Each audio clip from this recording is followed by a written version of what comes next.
a stroke, probably a stroke patient is the most common patient that we care for. But patients with multiple trauma, like myself, or way worse injuries than like I had, spinal cord injuries, traumatic brain injuries. You can commonly think of veterans coming back from war with their multiple injuries and the period of recovery that they have to go through.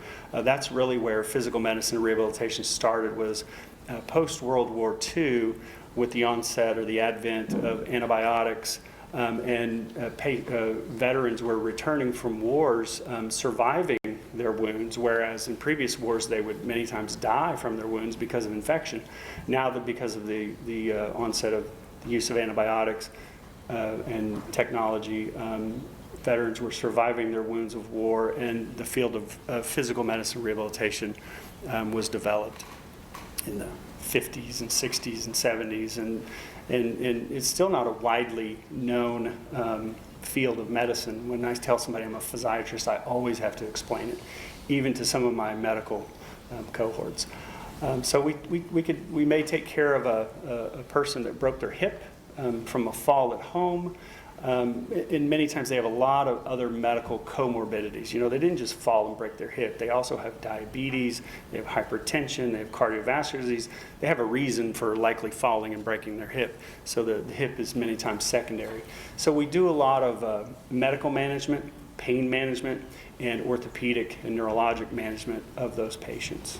Did you complete an internship and residency? Yes. Typically in physical medicine rehabilitation, you do 1 year of a general internship, and I did that at the University of Oklahoma here in Tulsa, affiliated with St. Francis and Hillcrest at the time, and St. John's, I guess. So a year of sort of a generalized, rotating, traditional internship where we do lots of different rotations, learning to become a doctor.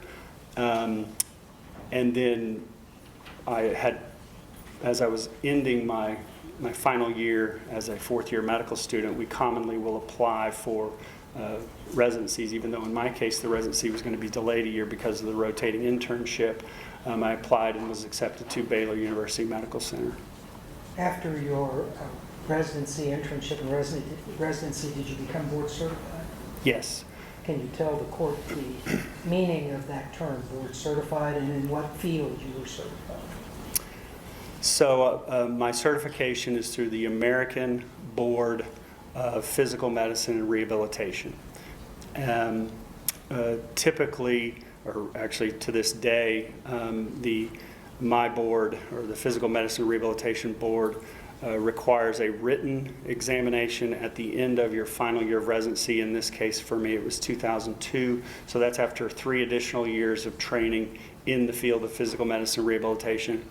And then after 1 year of practicing as a licensed physician post-residency, you're then able to sit for the oral part of your boards.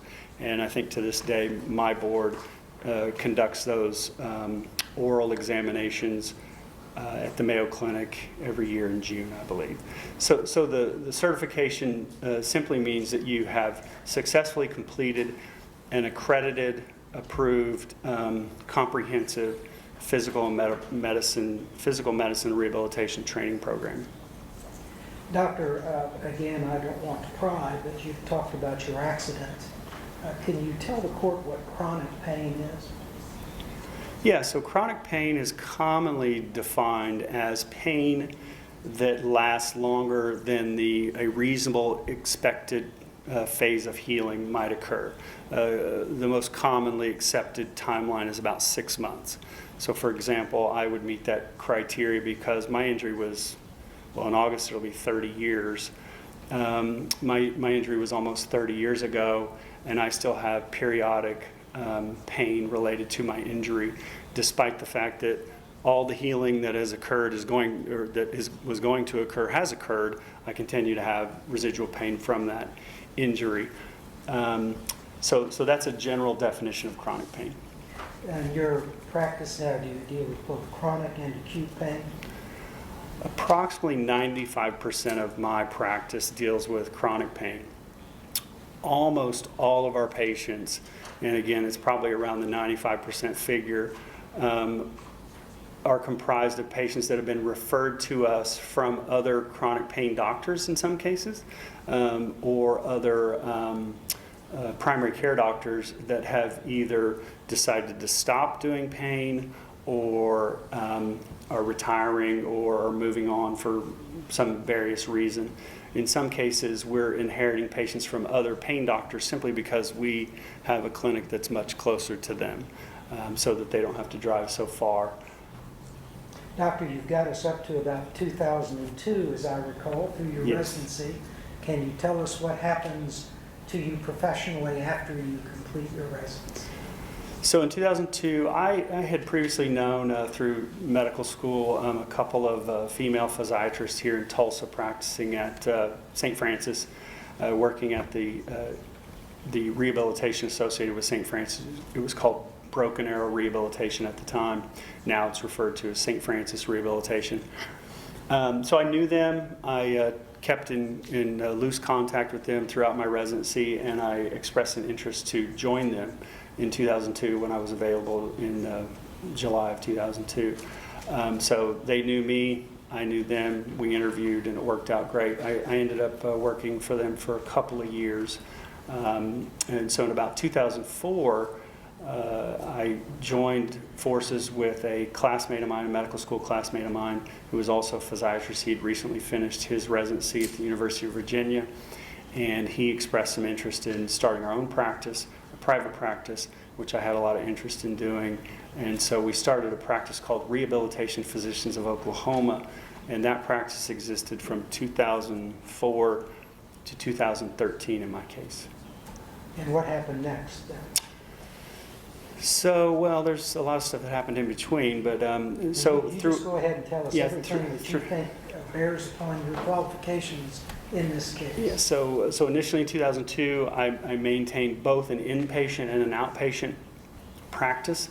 Most of that outpatient practice dealt with patients that I would inherit from the rehabilitation unit, but that needed either specialty rehabilitation services or chronic pain services.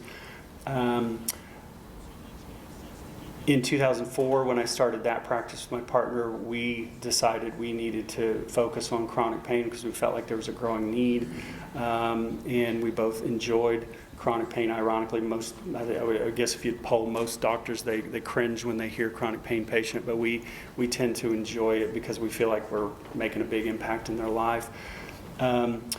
So from 2004 to 2013, we did that outpatient practice, but all along throughout there, we maintain a presence at a rehabilitation unit. For example, it was either at the Jane Phillips inpatient rehabilitation unit or the St. Francis rehabilitation unit. We were both sort of part-time in the hospital performing that inpatient rehabilitation practice, or at our office performing chronic pain management services that included not only the use of medication, but the use of procedures, injections, non-opioid things to try to help manage pain and mitigate pain. And does that bring us up to date, roughly? No, unfortunately not. So, well, I mentioned my current practice, Pain Management of Oklahoma. In 2013, I decided to give up my interest in Rehabilitation Physicians of Oklahoma.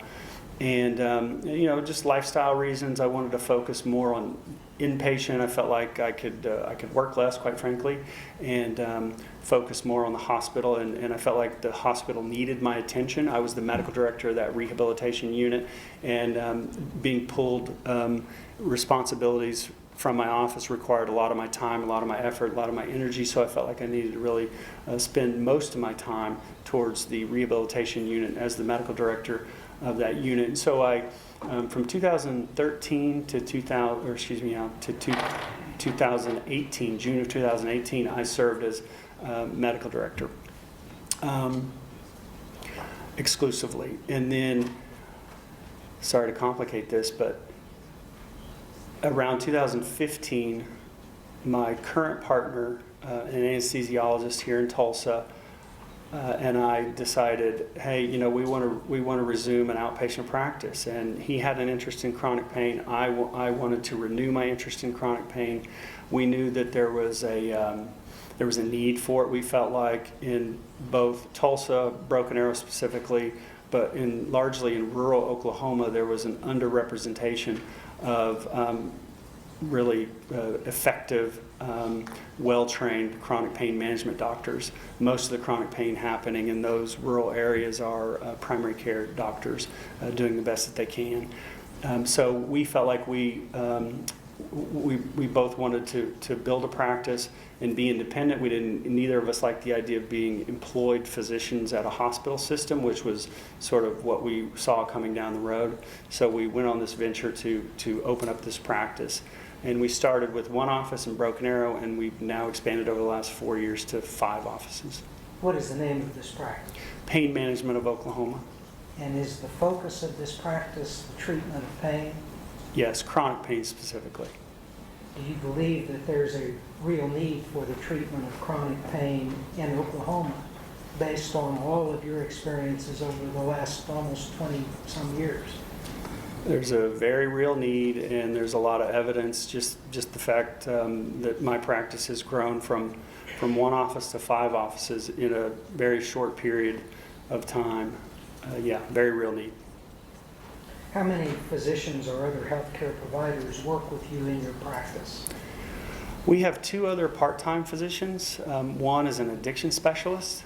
He's not a partner, but we call him an associate. We refer any patient that shows any inkling, any sign whatsoever. If I have a gut feeling or a suspicion that this patient may be misusing or abusing, or I just want his opinion on this patient, I will refer to him, and he will gladly see almost every one of those patients. He will take patients that we historically, let's say we had a patient that was misusing their medication. They clearly were showing signs of misuse and addiction or some other aberrant behavior. Maybe they even showed signs of diversion. We would historically just dismiss that patient, and unfortunately there was very little recourse. We would identify the primary care doctor. We would commonly give them a list of outpatient treatment programs. We may even give them their phone number, or we may make a phone call and make an official referral. But there was largely not a lot we could do for this patient that had broken their pain contract with us, and we just sent them out to fend for themselves, quite frankly. And that's a very poor situation, and that's a current situation that we still deal with largely in Oklahoma with chronic pain patients that get dismissed from their pain doctor or their primary care doctor because they broke rules. So we now, over the last couple of years, have developed this close relationship with this addiction specialist that we can refer to. And then we have... I'm sorry, doctor, I didn't interrupt you. I was just going to say, then we have another part-time doctor that helps us cover these clinics. And then we have 4, I should say, nurse practitioners and 1 physician assistant. Each of those people manage a lot of our patients at each clinic locally. Can you give Judge Bachman some idea of the number of chronic pain patients under the management of your clinics? Yeah, it's approximately, between the 5 clinics, it's approximately 2,000 patients. So 400 patients approximately at each location. And can you give us, doctor, an overview of your practice within this clinic? Yeah, so it's, again, 95%, it may be much higher than that, but 95% is chronic pain. They're almost all referred from other doctors that have, these patients have been on chronic opioid therapy for, if I were to average it, it'd probably be 5 to 10 years average. It's not unusual for me to see a patient every week that's been on chronic opioid therapy for 20 plus years. It is relatively infrequent for me to have a patient that has been on chronic opioid therapy for less than 2 years. It's probably only a handful of times a month that I see a patient entering my practice that has never been on chronic opioid therapy. Before you describe the other treatment modalities that you use in your clinic, can you give the judge some idea of some of these other treatment options? Yeah, so none of our patients are ever simply receiving chronic opioids as a primary mode of their treatment. All of our patients are, we just use the term comprehensive treatment plan, that we're going to utilize both physical therapy, and you have to understand physical therapy is many times limited to a number of visits to a physical therapist, but I make it very clear to the patients that the physical therapy does not end at a certain number of sessions that you see a physical therapist. The whole point of physical therapy is to go and learn a group of exercises that you can then do on your own safely at home for the long run. In other words, I fully expect them to continue performing this home exercise program that they learned at physical therapy on an ongoing basis. We use injections, various types of injections. They could be peripheral nerve injections to treat nerve pain going down an arm or a leg. They may be spine injections. Epidural steroid injections are pretty commonly familiar to most people, but we do much more specific injections, medial branch blocks to treat facet pain in the spine. We do radio. Spell that for Tanya. Yeah, facet is F-A-C-E-T. And what does that mean, Doctor? Well, facets are joints that we have at each level of our vertebrae, on each side of each vertebrae. They interact with each other. The above vertebrae and the below vertebrae interact in the posterior part of the spine in this small knuckle-sized joint called the facet joint. It's also called, I don't even want to say it, zygopophyseal joint. If you say it, you've got to spell it. Z-Y-G-O-P-Y-P-H-Y-C-E or S-E-A-L, zygopophyseal joint or Z joint. Facet's much easier. So these are joints that half the people in this room have arthritis in, and some of the people in this room will have chronic pain related to those joints. Typically those joints hurt with prolonged standing. So if you have pain with prolonged standing more than 10 or 15 minutes, especially if you're standing still, those joints are likely arthritic. And in some people that it's debilitating, we need to inject those joints to block the pain temporarily, but then we can block it more over a longer duration of time with a procedure we call radiofrequency ablation, where we heat up the nerve and we turn that nerve off. As I describe it, it's really denaturing of the proteins related to that nerve, but we heat up that nerve so that it doesn't function or send pain messages for a period of 6 to 12 months. And that can provide some non-opioid therapy that we can provide long-lasting benefit for our patients. Doctor, in your practice, do you see private insured patients, Yes. senior care patients, Yes. Medicare patients? Yes, probably most of our patients are Medicare. We may be the only chronic pain clinic in this part of Oklahoma that accepts Sooner Care Medicaid, and it's mostly because Sooner Care and Medicaid is such a difficult system to deal with in terms of what medications are covered and what procedures are covered. The bureaucracy involved with getting a procedure approved for a Sooner Care patient is daunting. We actually recently hired a specific employee to simply do prior authorizations for patients like Sooner Care so that we can go through that process and get things approved. Many doctors' offices have long given up on treating Sooner Care patients because of that. Doctor, do you utilize opioid medications in your practice? Yes. Do you find them to be medically necessary for some of your patients? Yes. Before we go into this, though, I'd like, and please exclude yourself, you've already told the court about your experiences, but without naming names or giving any identifiers, can you tell the judge some of the kinds of injuries that you deal with where you find opioids to be necessary?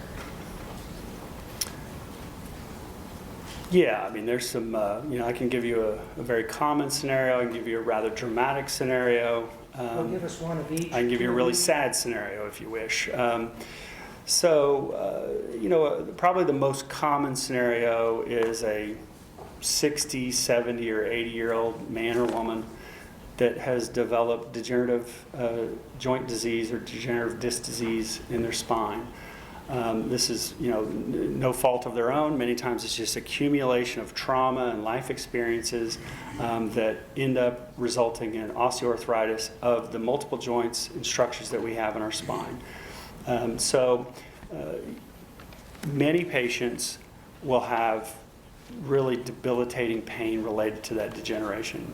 The good news is most people that have degeneration in their spine don't have pain related to that, and they don't have, certainly don't have debilitating pain related to that. When you say debilitating pain, can you give Judge Bachman some idea of what you're talking about? Yeah, I'm talking about, you just have to picture a 70-year-old man who is bent over about 30 degrees, walking with a walker at about, a quarter mile an hour pace. The average adult human walks at about 3 miles an hour. These are people that can, they can just barely motor along.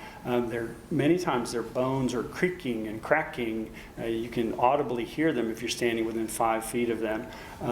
They're grunting and moaning, and they're not doing this for performance. They're doing this because this is how they get from point A to point B. I commonly feel very sorry for many of these patients because we make them walk, in some cases, depending on the office, quite a distance from our waiting room or the parking lot to a room that I can examine them in, and it's painful to watch them walk many times. So these are patients with, again, very severe, many times it's described as bone-on-bone osteoarthritis of both knees, both shoulders. They're flexed over at the spine or the hips because they have so much pain and they've done this for so long they literally cannot sit up straight. Does this affect the quality of their life? Oh yeah, yeah. If you go down that line of questioning, they will many times confess to you that they don't sleep well. They're in a bad mood all the time. They're arguing with their spouse all the time because they're in pain. It affects their relationships with with their kids. It affects their relationships with their spouse.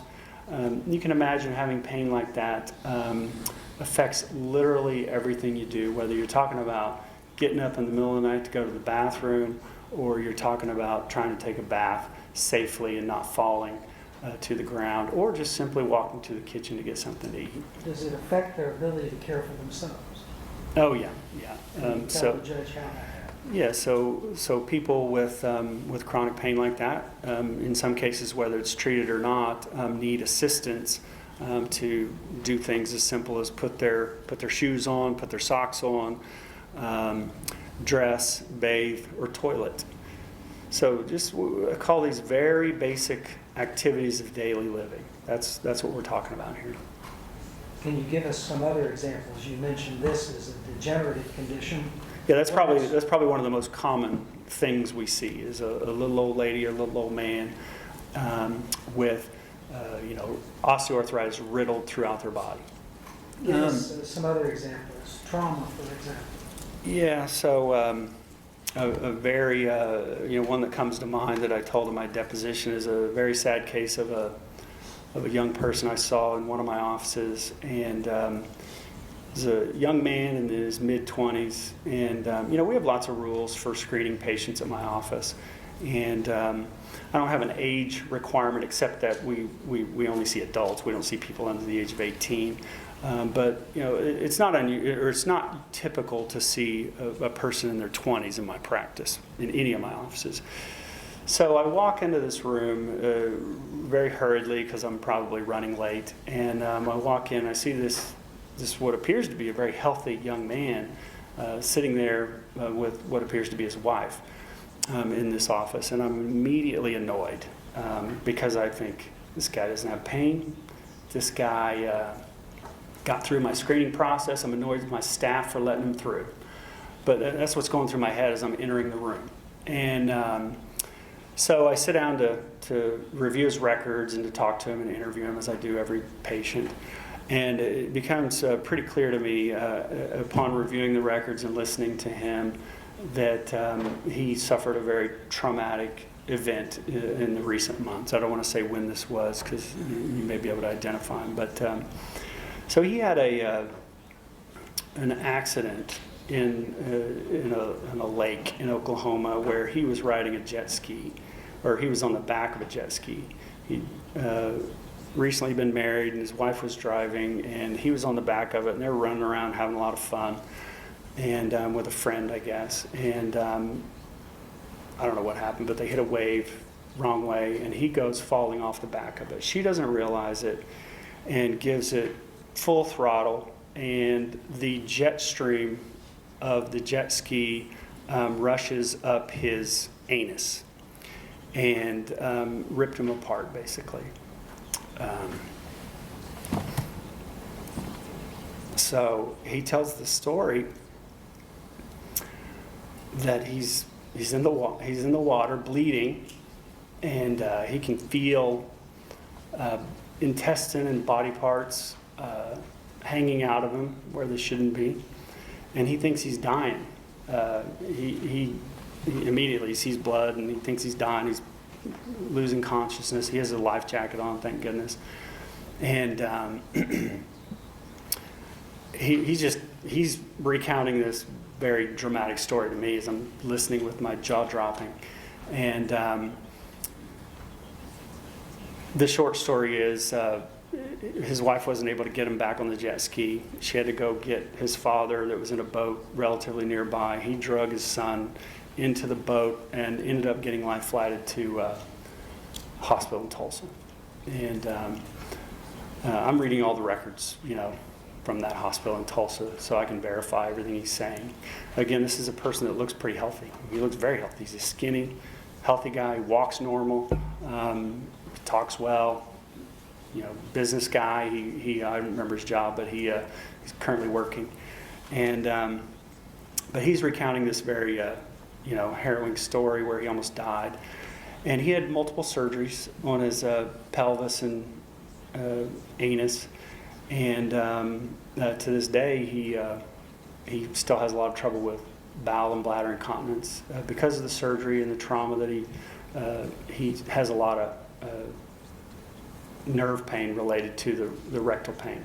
The rectum and anus are well represented in terms of nerve structures, and it's very sensitive areas, you can imagine. And not only the trauma, but then the trauma of the surgeries involved left him with chronic neuropathic pain related to that area of his body. And it's, having experienced nerve pain for the last 30 years, I can relate pretty heavily to his condition, and I understand how it can interfere with your life, and it can interfere with really everything you do. If you're constantly thinking about your pain, it can interfere with sleep. In his case, and in many patients' cases, pain like that interferes with your ability to work. He's a guy that I believe has a job, but I can't remember. But I've had many patients over the years tell me that, but for this pain, I could work. If we could manage this pain better, I could continue working. So that's a dramatic story. And can you give the court some idea of any other kinds of trauma you deal with, workplace trauma, car wreck, whatever you... Yeah, anything you can think of has happened, and I've seen. Literally, I have another young patient in my practice that I met at St. Francis, actually. He took care of him in the rehab unit, and it was a work-related injury that, literally the first few weeks on the job, he had some steel shelves that were hundreds, if not 1,000 pounds or more, fall over and land on him and basically crushed him and his pelvis from about the abdomen down.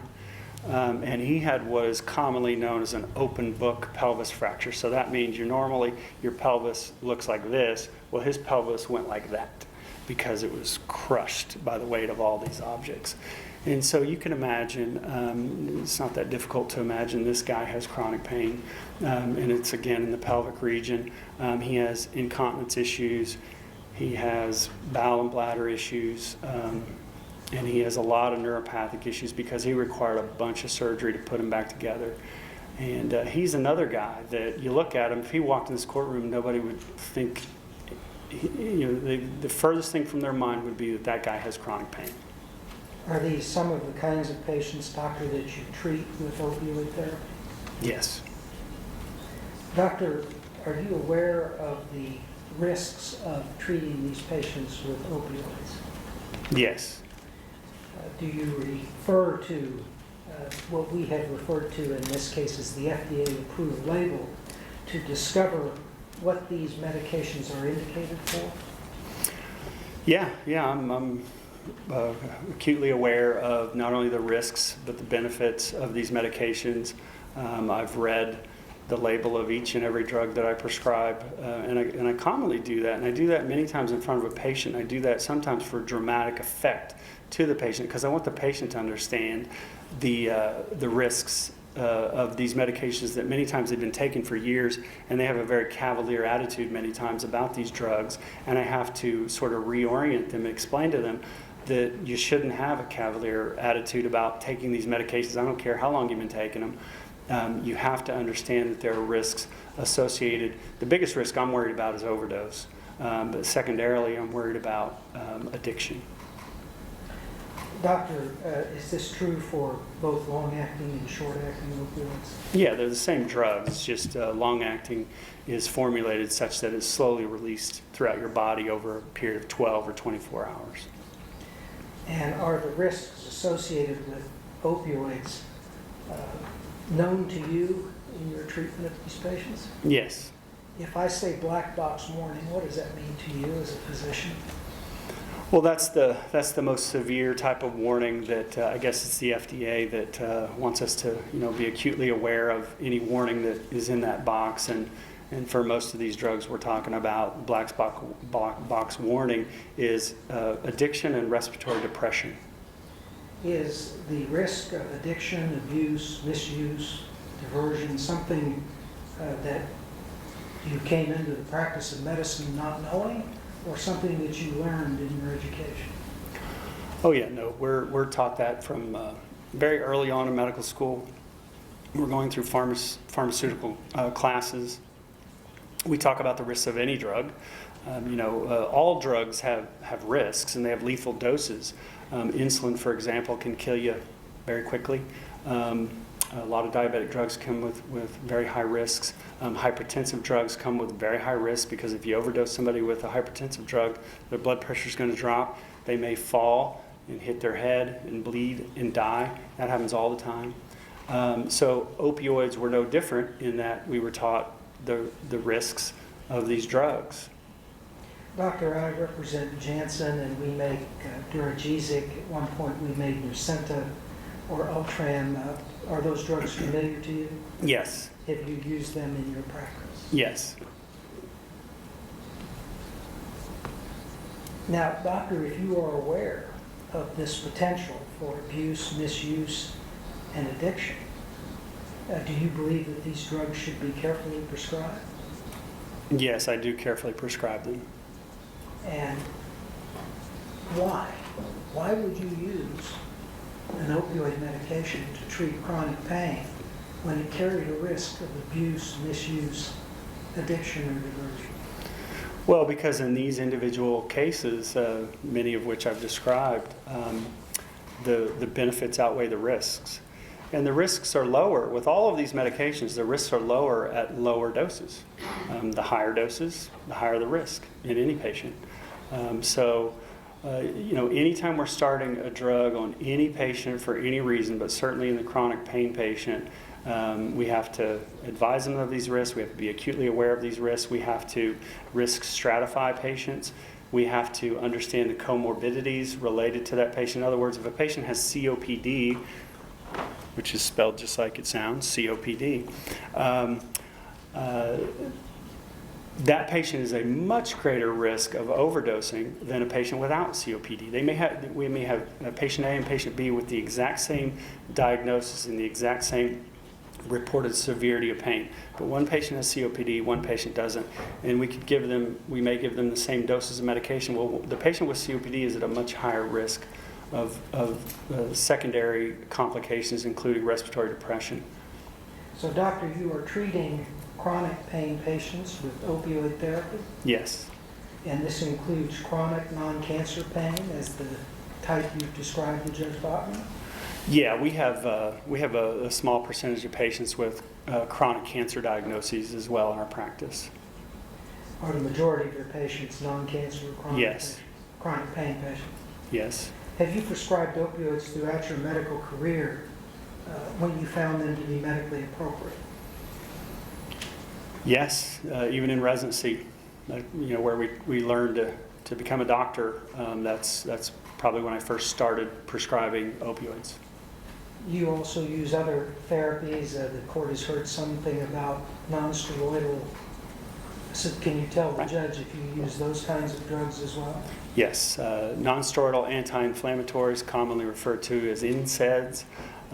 We use those medications quite a lot. That's what I personally use for my pain management, and it works pretty well. But for many patients, they've either had some significant complication related to the NSAIDs. What kind of complication? Oh yeah, NSAIDs can have pretty significant complications. I think I have this right. NSAIDs are the number 2 cause of ulcers, bleeding ulcers in our bodies. We used to, I think probably around the general community, people think of stress as being a source of ulcer formation in your body, but it's really not a big source. NSAIDs are the number 2 cause of ulcer formation in the body, and ulcers can be a really big deal. They can be life-threatening because if an ulcer develops near a relatively big vessel in your stomach, you may bleed and you may die before you get to the hospital. So NSAIDs are not some insignificant thing that's just safe, and I think because people think it's over the counter, they think can't do much harm. Well, it really can do a lot of harm. NSAIDs also are a leading cause of chronic kidney disease in America. So we have to be careful when we're using NSAIDs. We use them a lot. And then you also have, I'm sure most of the lawyers in this room are familiar with the NSAID-related risk of heart attacks. Vioxx is a common... No lawyer in this room has a heart, doctor. I'm sorry.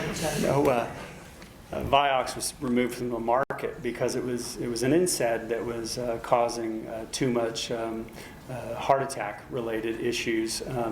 Even though it was a very effective pain reliever, it caused too much heart disease, and they ended up getting sued out of existence, basically. I'm sorry, doctor, I interrupted you. You were talking about your dosing philosophy that applies, I take it, to all kinds of medications in addition to opioids? Yeah, so the dosing philosophy with regard to opioids, but also all medications, is that we want to use the lowest dose that's effectively treating the patient. And by effectively treating the patient, what I mean is some of the things I described earlier in terms of, does it allow the patient to do the things they need to do in life to function? In some cases, that means I need a medication that's going to allow me to go to work and support my family. In some cases, it's simply to get up and put my shoes on and take myself to the bathroom and get dressed and bathed and toileted without the assistance of another debilitated spouse. Is functionality something you consider when you prescribe a medication for a chronic pain patient? Yeah, it's what I just described. It's always a large factor. Every time I see a patient, even if it's a patient we've been seeing for, in our case at Pain Management of Oklahoma for 3 or 4 years, we're always talking about how is this medication allowing you to do the things that you need to do in your life. That it may be some of the things I just described. In some cases, it allows me to go to the grocery store, or play with the grandkids, or take a dog for a walk. These are also commonly referred to as quality of life measures, but that's harder to measure, so we talk about function. What ultimately, doctor, is your primary treatment goal for your patient population as you've described it to Judge Bachman? Yeah, it's to improve function. I always tell my patients my goal, and sometimes it's shocking to them, but my goal is not to eliminate your pain. It's to manage your pain. I sometimes jokingly say we don't call ourselves Pain Curing of Oklahoma. We call ourselves Pain Management of Oklahoma. What does that mean? Can you tell Judge Bachman what idea you're conveying there? Well, just that we're not going to take your pain away. That's not our goal. Our goal is to manage your pain so that you can do the things you need to do in life. Just as I described earlier, it's not to eliminate your pain. And I think many of my patients come in believing that I'm going to be able to take away their pain. And it's not true. Doctor, when you see a new patient, whether by referral or somebody comes into your clinic, what kinds of things do you do to make your diagnosis and treatment decision? Well, so all my patients are by referral. Again, most of them are from primary care physicians, but a large percentage are also from specialists, other specialists, maybe a surgeon, maybe a neurosurgeon, it could be a rheumatologist, and in some cases it's another pain specialist. So we have a long process, a screening process. I'll try to make it brief, but we get records and that usually includes any imaging that the referring doctor has available to them, and imaging may include an x-ray of a knee or an MRI of the spine or whatever body part we're really referring to here. We get some recent office visit notes so that I can have an idea of what the doctor's been saying about this patient and any interactions they've had with them, good or bad. We review and this is all occurring before the patient's even scheduled. This is our process to evaluate whether or not we want to accept this patient as a patient. We review the prescription monitoring program. So we'll pull that database, and we have a criteria that if a patient is between 0 and 150 morphine equivalents, we can accept that patient, at least that particular criteria, to see that patient. If they're over 150 morphine equivalents, it has to be approved personally by me or my partners. And that's because those patients pose a much more substantial risk at those higher doses, and so we want to review those records carefully. We review some, I can't quote them, but some court databases and some methamphetamine drug databases, because we don't want a patient in our office with a recent drug-related offense. Even though they may have legitimate chronic pain, we're not interested in having that patient in our office. So we make sure they pass those background checks, if you will. Once we get the patient into our office, they begin, as you guys have all experienced, filling out the patient history questionnaire. In our case, it's about 5 or 6 pages of, where do you hurt? What have you done for it? How many surgeries have you had? Any procedures related to your pain? What medications are you taking? All of your other medical comorbidities. In other words, do you have COPD? Do you have diabetes? Do you have morbid obesity? Any chronic disease we want to know about, and then we want to know about the family history. The court's heard a lot about screening questionnaires and screening tools. Do you use those in your practice? Yeah, we have 4 that we commonly use. The opioid risk tool is one that's commonly used, and most of these, as I understand it, have some reasonable evidence that these screening tools will help identify patients that are at risk for either misuse or abuse, or are at a greater risk of addiction relating to perhaps their anxiety or their depression or their past history of psychological trauma, post-PTSD. So we use an opioid risk tool, we use a SOAP tool, a general anxiety disorder tool, and a patient health questionnaire tool, PHQ-9. And do you find those in your experience to be helpful to you? Yeah, I mean, it's the best tool to mitigate risk is me seeing the patient. For me to look them eye to eye, talk to them, make sure they're reasonable, make sure their story of pain makes sense, make sure it fits with the records, make sure it aligns anatomically with what I see on radiology, make sure it fits with what the doctors have reported that have previously seen them. That's the best risk mitigation tool, is me looking at the patient. But those screening tools are good, research-based tools that help us mitigate risk, or at least stratify the patients in terms of a high, medium, or low-risk patient. And we do that every time we see a patient. We stratify their risk and categorize them as a high, low, or medium risk. How long do you spend, doctor, then with the patient yourself? Well, all of that I described, much of that has occurred before we even schedule the patient. Once we schedule the patient, they fill out the questionnaire. In the patient history, this may take 30 to 45 minutes in our office. They're always on the first visit, they are providing a urine sample, whether on opioids or not. They're providing a urine sample because we want to see what is actually in their urine. We tend to believe them, but we verify what's in their urine, and all the metabolites that are related to the drugs that they have been taking.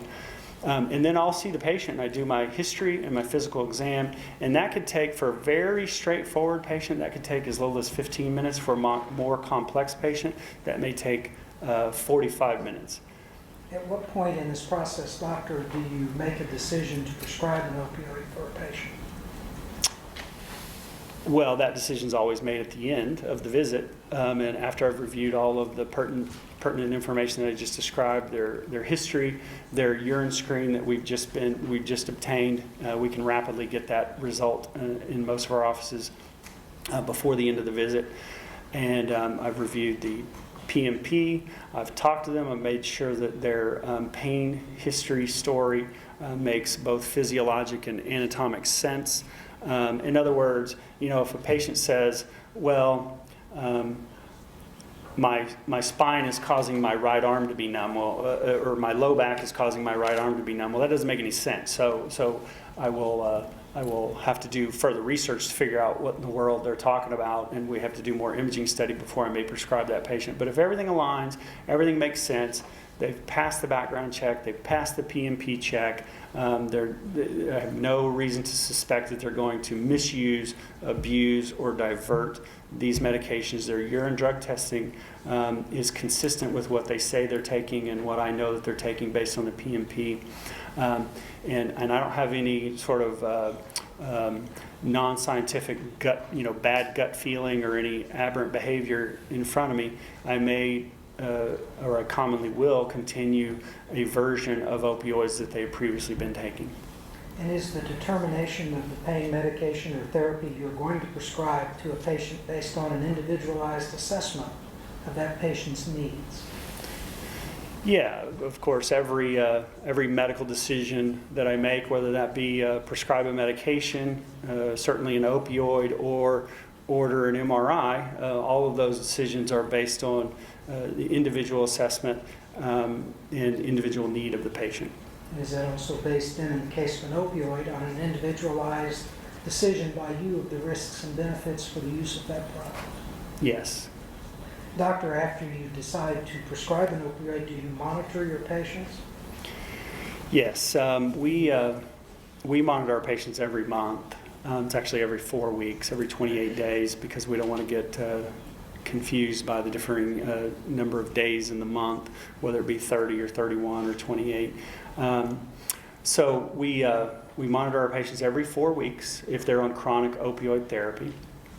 We, depending on their risk stratification, if they're at a high risk, they will get urine drug testing more frequently. If they're at a low risk, they get urine drug testing less frequently. Another monitoring tool we use is pill counting, random pill counts. In other words, if we have some that we just literally pull randomly out of the ether that we're going to call them in for a pill count. But more commonly, it's a patient that either I suspect or my staff suspects may be misusing, abusing, or diverting a medication that I'm prescribing. And we may call them in the middle of the month and ask them to come in within, or we require that they come in within 24 hours and with their pills, and we have the patient count them in front of us. We call it a random pill count. And they count the pills, and if the right number of pills is there, everything's great. We know that they're in compliance. If we feel better that they're in compliance at least. If they don't have even close to the number of pills, we may simply counsel them, but more likely if it's an egregious number of pills that is missing and they don't have a reasonable explanation for it, we will send them to our addiction specialist. Doctor, you've indicated that your goal in treating a patient is to decrease their pain to a manageable level and increase their function. How long have some of these patients of yours been on opioid medications? I just saw a patient last week in one of my clinics that has been on chronic opioids since 1979. Now, I don't have a way to verify that. I just had to believe him, but I believed him. He was an old guy, and he had been in a major accident in the late 70s, and he had had multiple surgeries on his spine, and he had been on since 79. In your experience, doctor, is every patient who is in long-term therapy addicted to opioids? No, most are not addicted to opioids. Doctor, I'm going to go over something with you fairly quickly. In your practice, I take it, whether it's with opioids or any other drugs, see pharmaceutical representatives? Yes.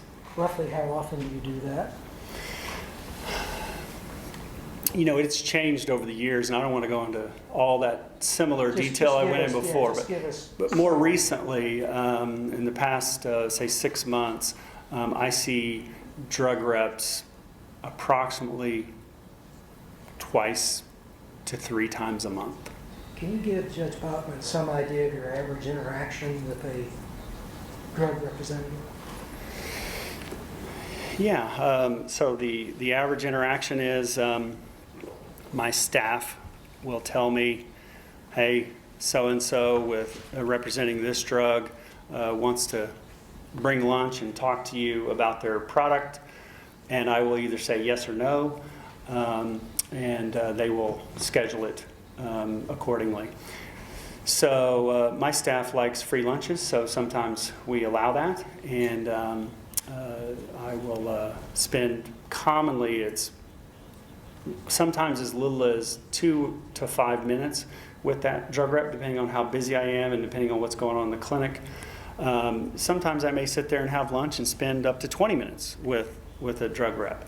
And you know, most of that interaction is, we're talking about non-medicine things. We're talking about our kids, we're talking about football, we're talking about OSU sports in my case. We're talking about anything other than their drugs. In some cases, that's 90% of the conversation. At the very end, they give me a little brief spiel because they got to get to it, and they realize I'm going to wrap it up and I'm going to go off to clinic. But they will give me their little brief marketing spiel. And I want to make it clear that that's exactly what it is. It's a marketing spiel. I take it for what it is. I take it with a grain of salt. I'm very skeptical of anything any salesperson ever in the history of the universe says. I liken it to a car salesman. If I were to go buy a used Chevy truck from a car salesman, I'm not going to believe what the guy says. I'm gonna do my own research on the vehicle before I purchase it. How do you do that? How do you do your own research? Well, the FDA helps us a lot. They provide all of the package insert, which is a summary of all of the warnings and adverse reactions and mechanism of action of the medication, each individual and every medication. You know, back in the day when I was starting out in medical school, every physician had a 6 or 8 inch phone book-like thing that was called the Physician's Desk Reference. PDR. PDR. Mention of it before. I mean, we used to have to carry these things around, and doctors always religiously would get one delivered to them, just like a phone book, every 6 or 12 months. They're all over every doctor's offices. Well, now the PDR is in our phone, and it's the one I use is called Hippocrates. And you pull up a drug, and you can read that label. The black box warning is in the upper right-hand corner in bold boxed print. It's obvious for anybody to see. Drugs that I prescribed 1,000 times or 2,000 times, I will commonly, as I said earlier, pull up that reference on my phone and have it open right there in front of the patient. Not only because I don't remember the exact prescription or milligram strengths that every drug has had, even though I may have prescribed it 100 times. I want to make sure that I understand exactly what milligrams are available for me to prescribe. I want to understand if it's available in an IR or an ER version. I want to understand what the warnings and common adverse reactions are, because many times it's a question from a patient. They'll say, "Well, what can I expect from this medication? Is it going to make me sick?" And I will pull it up and I'll tell them, no, this drug doesn't make people as sick as perhaps another drug, or as nauseated as perhaps another drug that they've experienced in the past. And doctor, what if there's a new drug on the market? Well, that doesn't happen very often. An actual new drug or new molecule, it happened in the case of Nucenta and perhaps Ultram or Tramadol when I was a medical student. But, perhaps in the case of Butrans, but I can't think of many other chronic pain-related brand new drugs or molecules. So when that happens, it's nice to hear about it. You know, I actually went to a dinner about Nucynta because, and I wouldn't have gone if it had been a repackaging, a rebranding of an old drug. I was interested because it was a new molecule, and and quite frankly, I liked the idea that it was new and it wouldn't have a street value, because that's something I think about anytime I'm prescribing a patient a drug. And I educate them about the street values of these drugs, and that they need to keep them safely and store them, because people will break into their car, they'll break into their house, they'll rob them to get these drugs many times. Doctor, you mentioned you went to a Nucynta meal. Mm-hmm. Can you tell Judge Bachman what that was like? Yeah, it was years ago. It was shortly after it came out. The drug rep representing the drug, and I don't remember his or her name, but invited me to it. And as I mentioned, I was interested only because it was a novel molecule, and that I might use it as a part of my practice. You know, in that case, I would have been interested in what's the mechanism, how does it work, what's the duration, what are the common side effects, does it help pain, is it addictive, you know, all of those things. I didn't know anything about it, so I wanted to learn as much as I could about it if I were going to ever consider using it. You know, I don't remember who presented at that talk. I can't remember. But you know, I did subsequently use Nucynta a little bit. I still use it to this day. I don't use it a lot. I would guess it represents less than 1% of my patients. Now, doctor, if either at a dinner or a conference with a sales representative, they told you something you found later to be false, would that be a very good selling technique in your mind? No. Doctor, whether it was at the dinner or a sales rep meeting, have you ever made a decision to prescribe a medication based on that? No. No. You know, What do you base your decision on? well, the decision is always based on my medical knowledge, my individual judgment about the use of a medication, the appropriate use of a medication, and more specifically, the individual situation that's going on with the patient in front of me. Not only their current complaint of chronic pain and what we need to do about it, but their medical comorbidities that may add risk to their situation. So, you know, I can't imagine a doctor solely relying on the information they receive from a salesperson whether to prescribe a drug or not.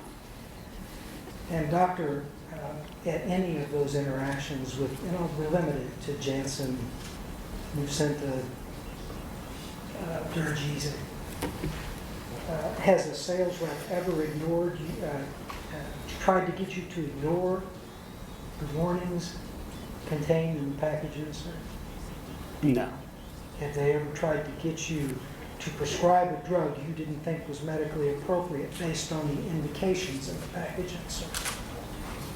No. As a matter of fact, it's just the opposite as it relates to indications. You know, as I understand it, I've learned this through talking with pharmaceutical reps over the years, that they are actually barred from talking about non-FDA approved indications for their particular drug. And, you know, just in conversation, many times I may ask them about, you know, an indication for their drug in a particular patient. And they may, and if it's not an FDA approved indication that I've given to them in a particular scenario, they will say, I can't talk about that. And I was always sort of impressed by that and a little bit surprised by that they were following the rules so strictly. Doctor, do you find opioids to be necessary in the treatment of some of your long-term chronic pain, non-cancer chronic pain patients? Yes. Do you believe they would suffer if those drugs were not available to them? Yeah, I'm very confident they would suffer. Many of my patients would suffer tremendously, both in terms of pain, but also socially, and in terms of the ability to function and carry on with their job, for example, or interact with their family. Doctor, thank you very much for coming and talking to us today. One of these nice folks over here will question you now. Please answer their questions. Thank you, Mr. Holloway. Mr. Beckworth, you're recognized for cross-examination. Just guessing it's me, Judge. Just had an inkling. Thank you, Your Honor. May it please the court.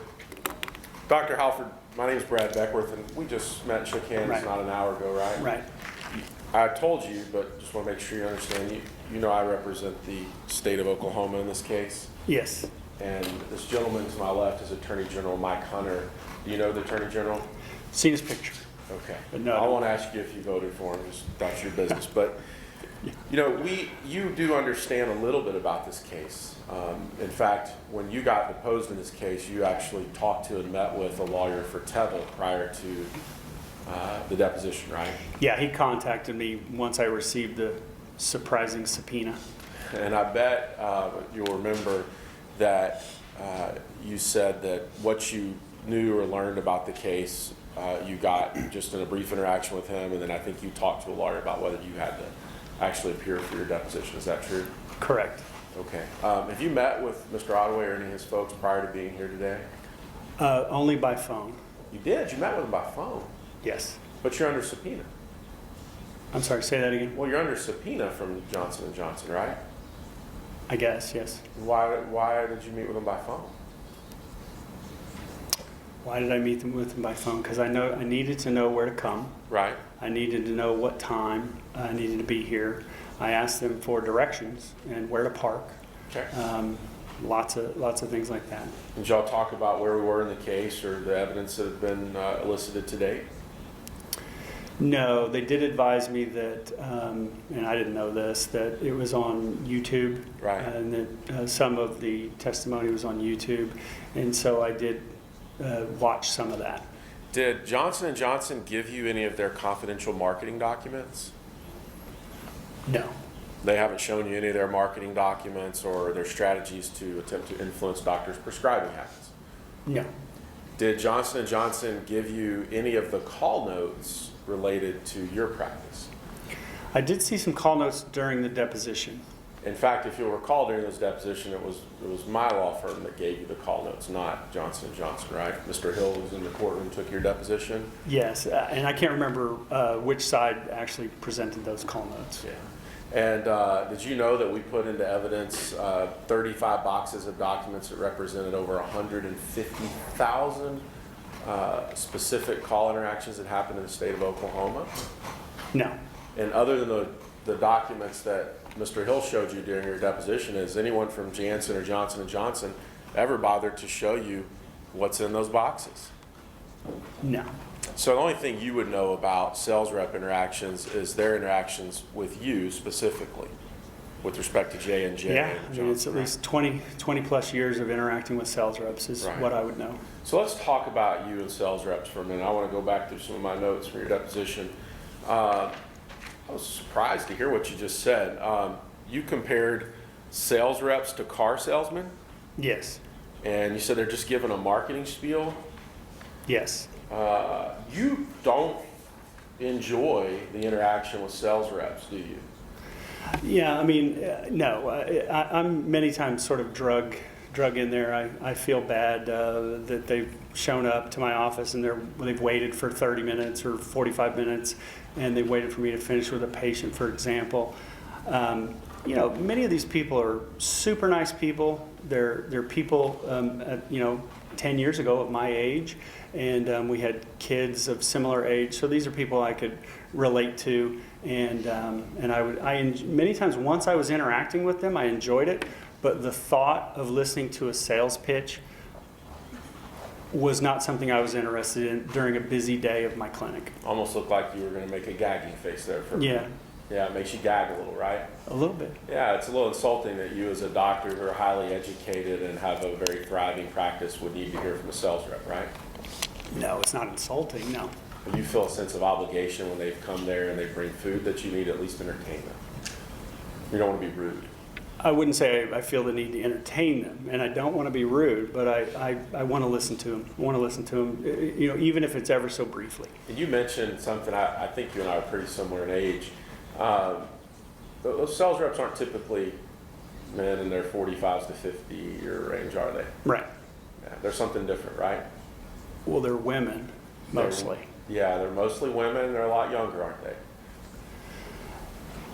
Yeah, I mean, I guess their age is probably between 25 and 45 would be my guess. Yeah, and I think I read in your deposition once before, a lot of times they're fairly attractive.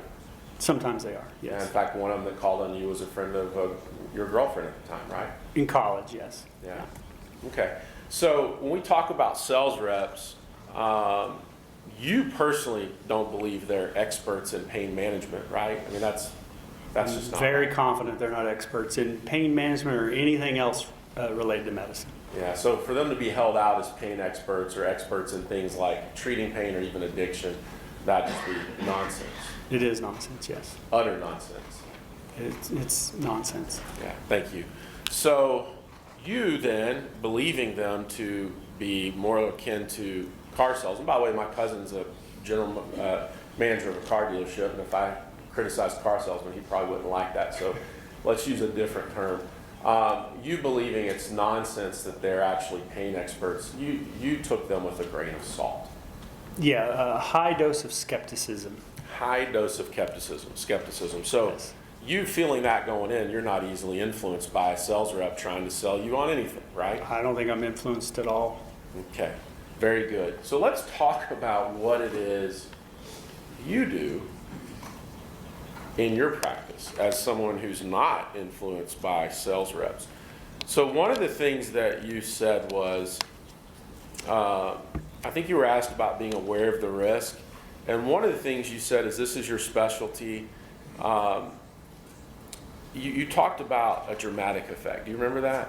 A dramatic what? The dramatic effect. I think you said you talked to your patients to have a dramatic effect about the risk of opioids. Do you remember that? No, I don't. I'm So not sure what you're referring I to. thought what you said was that when you talk to patients, you talk to them about the risk of addiction and overdose, and you don't want them to have a cavalier There attitude. you go, yes, correct. And you talked about even having a dramatic effect when you talk to them. I wanted to make a big deal out of the potential side effects of these drugs. I don't want them to use them cavalierly, Okay. as they commonly do, quite frankly. And you said that overdose and addiction are the two major things you want to talk to them about, right? Those are the two biggest risks, but we talk about many other adverse side effects. And just using your words just now, you said you want to make a big deal about it, right? I do. So would you agree with me that if someone were to come into a doctor's office and market drugs that are scheduled to narcotics as not being addictive or not having a high risk of overdose, that'd be wrong? Yeah, I mean, if that happened, I wouldn't expect the physician to believe that sales pitch if they heard it. Because you don't believe that sales reps can influence you and you don't take them seriously, right? Not as it relates to how to use them with my patients. I do, the best information that a drug rep can give me is, what is the drug on Medicare's formulary, the Part D formularies? Is it on Blue Cross Blue Shield's formulary? Is it on United Healthcare's formulary? Does Medicare and Medicaid, or how many hoops am I going to have to jump through to get that drug approved? That's the best information they give me, quite frankly. Sometimes they provide us with savings cards or copay cards, because if I am going to try to use a different drug on a patient, I mean, this is where a sales rep can have some influence, and that is that, let's say drug A, a patient has been taking for 15 years, and this is a very common scenario. A patient comes to me on drug A, and that drug over the years has lost its effectiveness in terms of managing this patient's pain. And in many cases, that patient is on an unreasonably high dosage of that medication because they've developed tolerance. And so most of my visit in many cases is talking about tolerance. I'm trying to educate the patient about tolerance, and as best we understand it anyway, the physiology of tolerance. And I'm trying to explain to them why I need to change the drug. So when I introduce the idea of changing a drug to a patient, one of their very first questions is, what's it going to cost me, and is it covered by my insurance? And my answer is usually, I have no idea. But that information from a drug rep in terms of, hey, listen, we're going to remove that barrier by giving a copay card, or they've already given me a list of a pamphlet that says it's a preferred drug on United Healthcare, if it's a preferred drug by Medicare, Medicaid, then I know that I'm able, and I can speak confidently with the patient that I can change that drug and it'll be covered for them. Okay, that's awesome. So we'll come back to tolerance and high doses. You gave us something else to talk about, but let's go back to the question I asked you, and I'll just try to remember it. I think the question I asked you was, it wouldn't be right for a sales rep or a company in marketing opioids to try to tell a doctor that they actually carry a low risk of overdose or addiction. True? Correct. And if they were to say it, it wouldn't be right for a doctor to believe it. And you can't speak for what doctors actually believe other than yourself. True? Well, I know a lot of doctors. I have worked and trained with hundreds of doctors in the past 20 years. So I think I can speak probably more than most in this room about how doctors think and how they interact with drug reps and how they utilize information and how they do their own research. Most doctors are super diligent in terms of doing their own research and being very careful and cautious about any treatment plan that they make for a patient. Right. So let's stop there for a second. Let's just talk about you. Again, Okay. I'm talking about you because you're Right. the one that they chose to put under oath. And the question I asked, and you've answered, so I don't need to repeat it, is that it would be wrong for the drug companies to minimize the risk of opioids. And you agreed with me. So let's just go down to what you do in your practice. So I think it's commendable. And I want to go through some of these things that you do and why you do them. Now, one of the things you said is that you always believe that lower doses carry lower risk. True?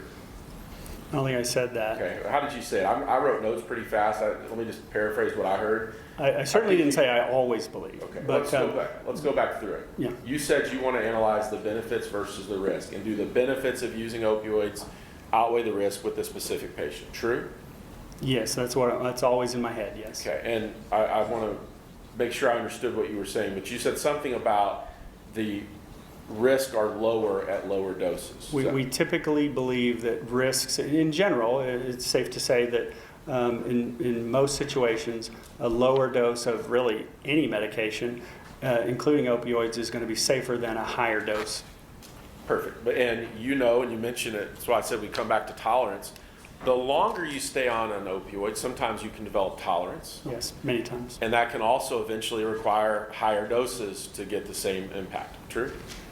It doesn't require it. That is a pattern that some physicians have decided to do, but it's not required. We now know with scientific advancements and sort of a cultural shift in medicine that we now know it's much safer and much more appropriate and more the standard of care to change the opioid. Right. And that's what I've always done in my practice. And you know that higher doses carry greater risk. Yes. And so I'm not a doctor. Just like you wanted to be a lawyer at some point. Briefly. I actually never wanted to be a doctor. Too hard for me. So I'm going to put this in my somewhat layman terms. When you put a patient on a higher dose of opioids, you run the risk that things can go wrong. Like, for example, a greater risk of respiratory failure and addiction. True? Yes. I think the biggest risk is the overdose risk. Okay. In that case that you just described. Okay. And we don't ever, you don't ever as a doctor, want to take a patient with the goal of starting them on an opioid and keeping them on the opioids for the rest of their life. And that's never a goal unless it's just absolutely necessary. True? Oh, yeah, true. And as I mentioned in my practice, I rarely am starting a patient on opioids. I'm almost always, if appropriate, continuing a patient on the chronic opioid therapy they've been on. And you know that once you start them down that path of an opioid, you have to be really careful and monitor them. True? Yes, that's why we see our patients so frequently. And I'm going to get back to the things you do before you take a patient, but one of the things you do to monitor them is you do random pill counts. Yes. Because you know that addiction's a real risk, and so is overdose. True? Yes. And you've taken And diversion. Diversion, which comes often from unused pills that a patient may have sitting in their home, right? It can come from that, yeah. What I was more worried about is the rare patient that I'm worried they may be selling the drug instead of taking it. So that can happen, but you also don't want to overprescribe someone more pills than they need. Oh yeah, definitely. We monitor that incessantly. You got to be super careful about that. Yeah, we are, yes. And one of the things you do that I thought was really interesting is you have somebody you said is a certified addiction person. Yes, a physician is an anesthesiologist that has an addiction specialist board certification. So not a psychiatrist, No, but somebody that's taken an interest in getting a certification in addiction. correct. And you refer patients to that doctor. Yeah, anybody that's showing any signs of aberrant behavior, misuse, or potential abuse of medications, or just, again, somebody that I just sort of have a gut feeling that things aren't adding up, I will commonly consult with that physician. So you wouldn't just say if they show aberrant behavior, man, they probably just need more pills. You would use your clinical assessment and send them to this addiction specialist. Correct. Because that's good practice. Yes. And you shouldn't be taught as a doctor from a sales rep or a drug company to take signs of addiction and disregard them and just give them more pills. That would not be good. Yeah, I don't think we are taught that. Sir, I don't think we are taught that. you don't? No. You don't? Did they ever give you their marketing documents? No, I've never seen, other than what you guys presented to me at the deposition, I've never seen any internal marketing documents from any pharmaceutical company. Never saw any of J&J's documents about ideas like targeting primary care physicians? Other than at the deposition. Yeah, they never showed you any of the documents where they hired McKinsey to go out and try to get people under 40 to use opioids? No, never heard of that. You never saw any of their documents where they said, let's go out and try to target lower back pain patients and get them on more opioids? Excuse me, Your Honor, this is repetitive, already been answered and outside the scope of anything I ask in the hearing. A different question every time, Your Honor. I overrule the objection. Did they ever show you any of those types of documents? Can you repeat that? I'm sorry. Yes, sir. Did you ever see any of their documents or stuff on the web where they were looking at targeting lower back pain patients to use more opioids? Well, no, but it wouldn't surprise me that they were targeting patients with pain, because that's what their medication is presumably there for, Well, to I reduce said, pain. I'm sorry, I said lower back pain. Did you see that specifically? Yeah, but lower back pain is pain. Did you ever see any of their documents where they wanted people to start with and stay with a fentanyl patch? Objection, this is. Did I ever see any of their documents relating to that? Sustain the No. objection. All right, so let's just go back to what you do prior to taking someone. You said you use the opioid, the OST, right? ORT? ORT, Opioid risk tool? Yeah, and that's just one of the things you use. Yes. So you said you look at PHQ-9. What is that? That is a patient health questionnaire Okay. that as I recall, assesses both anxiety risk or severity of anxiety and depression.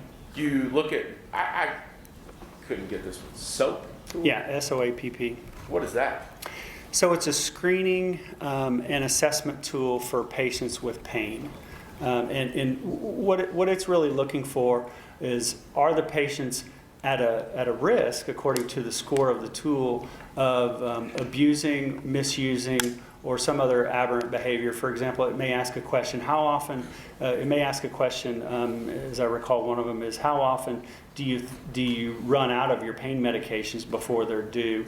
How often do you think about the number of pills that you may have? So this is a screening tool that can give us some level of risk in terms of a score, if they're at a high risk, a medium risk, or a low risk in terms of potentially misusing or abusing their opioids. Got it. And then, you also said you looked about anxiety disorder. Yeah, a GAD, I believe it's a GAD-7, a general anxiety disorder, because there's some evidence out there in the literature that both anxiety and depression can lead to a higher risk of abuse or misuse or even addiction for opioids and other drugs. And so you then said eye to eye, you look at them eye to eye. So really that risk tool is something you use as part of 5 things.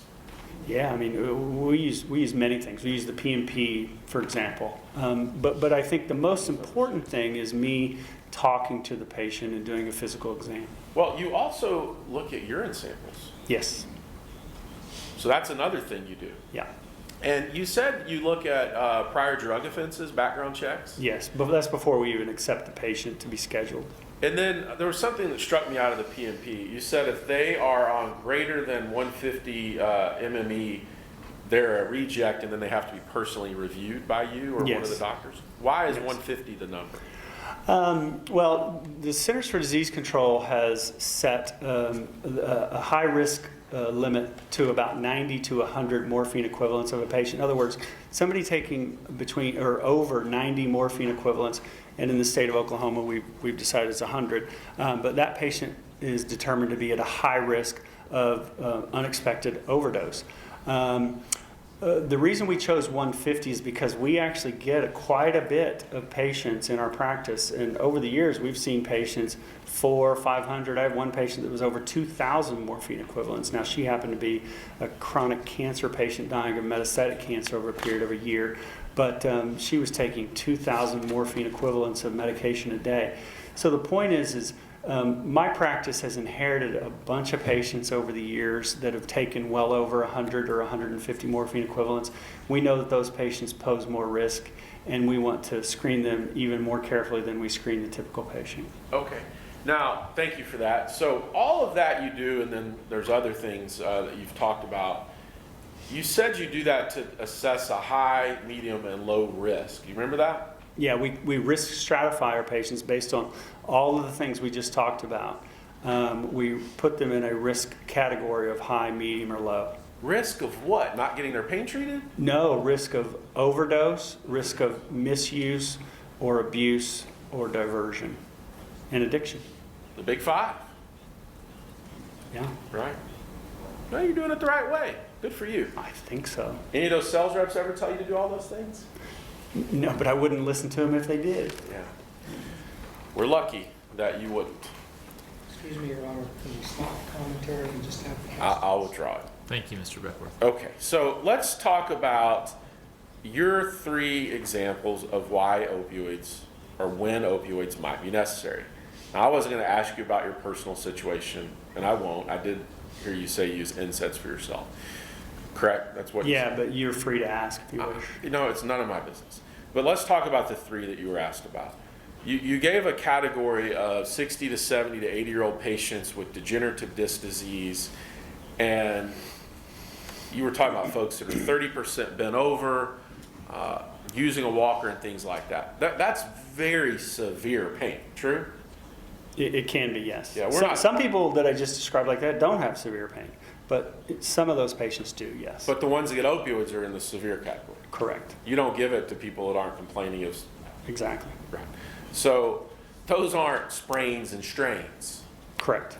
Yeah, it would be wrong for a drug company to come in to a doctor like you and do a sales blitz that said, let's use, for example, tramadol for spring break, minor sprains and strains. That wouldn't be right, would it? You know, if that happened, I wouldn't listen to their idea. Okay. You talked about the jet ski one, and man, that's awful. It sounds like you had a hard time even talking about that. Again, that's an example of extreme severe pain, right? Yes. And then the third one you gave, and this sounds awful. I've actually represented somebody that had a similar type problem. A open book fracture of the pelvis. Yeah. And I don't know, I know on the jet ski one, the rectal area is one of the most sensitive areas in the body, right? Right. Pelvis is pretty sensitive too. Right. I have a friend who just had a double fractured pelvis and she was in a lot of pain. That's severe pain as well, right? Right. And now, those are all areas where around-the-clock treatment is needed and all their modalities don't work, right? Yeah, those are 3 examples. Okay. Do you know, or I'm just ask you, do you understand that the state's position here has never been that opioids shouldn't be used for certain types of pain and care? I mean, you understand that, right? Just because you just said that to me, I understand it. Okay. So you've talked about when you were, let me find my notes here, when you were in medical school and what you said you were taught about the risk, right? Yes. Now, Beginning in medical school. and what year was that again?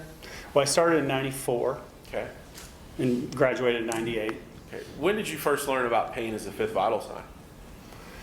I don't know the exact year, but I think I was in my internship or residency years between 99 and 2002.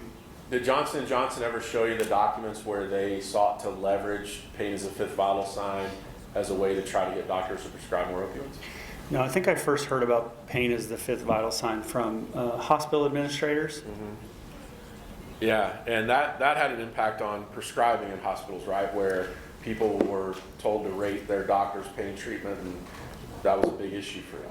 I don't know if it had an impact or not. I know it was annoying to me and many of my fellow physicians because we were, it's our understanding that we were trying to be told how to practice medicine. Yeah, and you were told that you had to listen to people and their ratings about pain treatment, right? Yes. And you've heard of something called And I think there HCAP. still are to this day through HCAP surveys. Did Johnson & Johnson ever talk to you before you came in and testified, like on that phone call, about how much money they gave the Joint Commission and others to promulgate, perpetuate uses of fifth vital sign in the HCAP surveys? Yeah, no, I learned about that in the deposition. Okay. Now, let me just see. I had a few more here. You talked about primary care physicians, and you said, and I wrote this down. I hope this is the right way you said it. You said something like they're doing the best they can. Yeah, I think most of them are, yes. Because you get a lot of referrals from those folks, right? I do. In fact, 95% of your practice comes from chronic pain referrals. Yeah, I mean, you can imagine that in the state of Oklahoma and probably all states, rural medicine is poorly represented with specialists, especially and certainly chronic pain specialists. So the primary care doctors many times left to, as I mentioned, fend for themselves. So one of the primary care physicians are left to fend for themselves? Yeah, because they don't have an outlet to refer their patients to in many cases. And they don't typically have the experience and training that you have in your area with pain management. Yeah, not specific chronic pain, but the same principles applies to prescribing any medication, whether it be a hypertensive drug, a diabetic drug. If a diabetic drug rep comes into a primary care's office and wants to sell their drug over a competitor's drug, they're not creating more diabetic patients by doing that. They're simply trying to get them to switch from one drug to another. I was talking about primary care physicians. Yeah, and that's what I was talking about, Okay. primary care physicians. So one of the questions I had about that is you get a lot of your patients from primary care physicians, and they come in often already on opioids, right? Yes, almost always. So what percentage of your pain patients that you get from primary care physicians are already on an opioid long-term? 95% plus. 95% plus. And isn't it true that one of the first things you do is try to assess that patient and see if you can get them down on the dosage? If the dosage is, after my assessment and all of the stuff I recently described, if I believe that they are tolerant to this current medication, I believe it's a risky dose, I will spend a lot of time educating the patient about that, and I will talk about either lowering their current medication, or usually I'm talking to them about changing the medication and lowering the overall morphine equivalence. And what percentage of your patients do you have to do that for? It's probably 60%, 70% maybe. You have to lower Yes, or change. or change? Okay. Many times it's lower and change. Let's just do this for a second. So 95% come in from primary care physicians, and of that 95%, Well, I don't know if it's 95% come in from primary care. It's a lot. come in, okay, a lot. Whatever the referral is, over half of those, you've got to lower their doses when they come in. Many times, yes. Okay. But I'm not only addressing their medication, I'm addressing other non-opioid treatment modalities. Did Johnson & Johnson ever tell you in any of your phone call, or I don't know if you have one or two, or at the deposition, did they ever show you their internal documents where they specifically targeted primary care physicians as doctors they were going to try to influence to prescribe more opioids for longer durations? Excuse me, Your Honor, that's been asked and answered several I've times. asked that question. It hasn't shared any internal documents. It's very specific. Overrule. Yeah, I said previously that I've never seen any internal documents with the exception of during my deposition. Okay, well, let me ask you differently, not with documents. Has anybody associated with Janssen and Johnson ever told you about how they sought to target primary care physicians with respect to using opioids with their patients? Yeah, no, I don't remember that, except that during my deposition, I learned about that. But I just want to make it clear, it shouldn't surprise any of us that they're marketing doctors that are seeing the chronic pain patients. To this day, even though we have an ever increasing number of chronic pain specialists in Oklahoma, primary care doctors still manage a lot of the chronic pain in Oklahoma, and I'm sure a lot of the other states. It makes sense that a sales marketing program would go to where the patients are. Right, and so those primary care physicians are on the front line. They're often the one who's got to refer a patient out. Correct. And so again, my question was not about what they're doing. It was about whether you knew they'd been targeted, and the answer is you didn't know that. I think you asked me if it would surprise me, and yeah, it doesn't surprise me. Oh, I didn't ask that. Oh, okay. What I asked you was, has anybody with Johnson & Johnson ever told you that they targeted those doctors to try to get them to use opioids more frequently with their chronic pain patients? Have you ever been told that? No. Okay. Ask and answer, it also misstates the testimony for purposes of the record. Overrule. Okay, so let's just wrap up here for a second. You would agree that we have an opioid problem here in the state of Oklahoma? Yes. Okay. And I think we have a chronic pain problem and a subsequent opioid problem. subsequent. Yes. Okay, important word. All right, now you are aware that Oklahoma has passed some laws recently limiting supply for first prescriptions to 7 days or 3 days, right? Yes. You actually support that.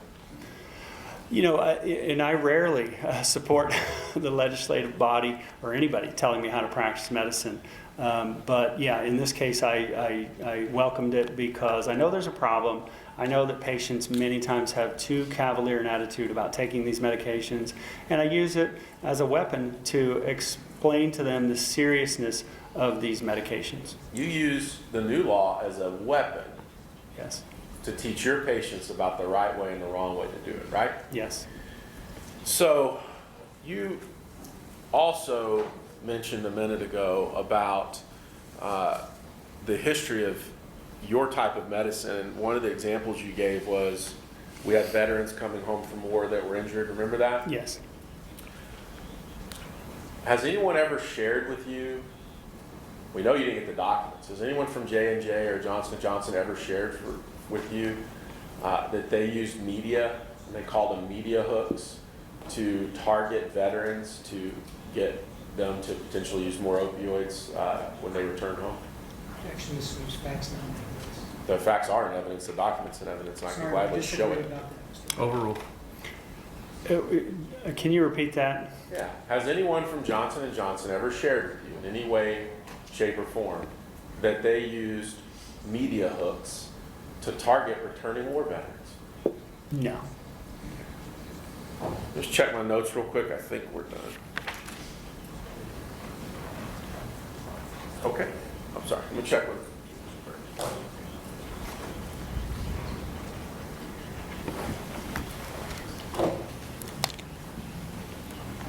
I do have another question. You know who Harvey Jenkins is? Sounds familiar, but no. Did you know Johnson & Johnson called on Harvey Jenkins the same amount of times they called on you? Or approximately? No, I don't know how I would know that. No. Okay. All right. Thank you, Your Honor. Thank you, Doctor. I hope we're done. Appreciate you coming down here. Dr. Halford, thank you very much for coming and giving your testimony today. Thank you. We will excuse you, Dr. Halford. Thank you. I think now's a good time to take an afternoon break. Let's resume again at 4:15. Has anybody fallen off the back? Not yet. Let's. Witness, we had to use like a Yeah. You know it's true.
Gary. All right, why don't you go ahead and I can't read. push play. It's that other little guy.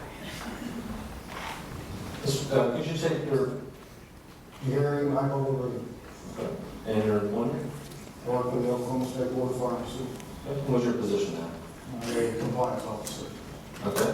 And how long have you been a compliance officer for the Board of Pharmacy? Since June 30th of 2000. And what was your employment prior to that? I worked 18 years at retail pharmacy.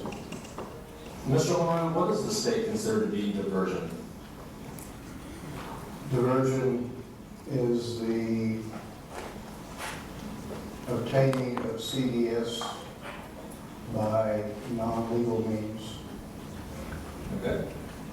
And how many disciplinary proceedings has OSPP initiated concerning diversion of opioids from pharmacies since 1996?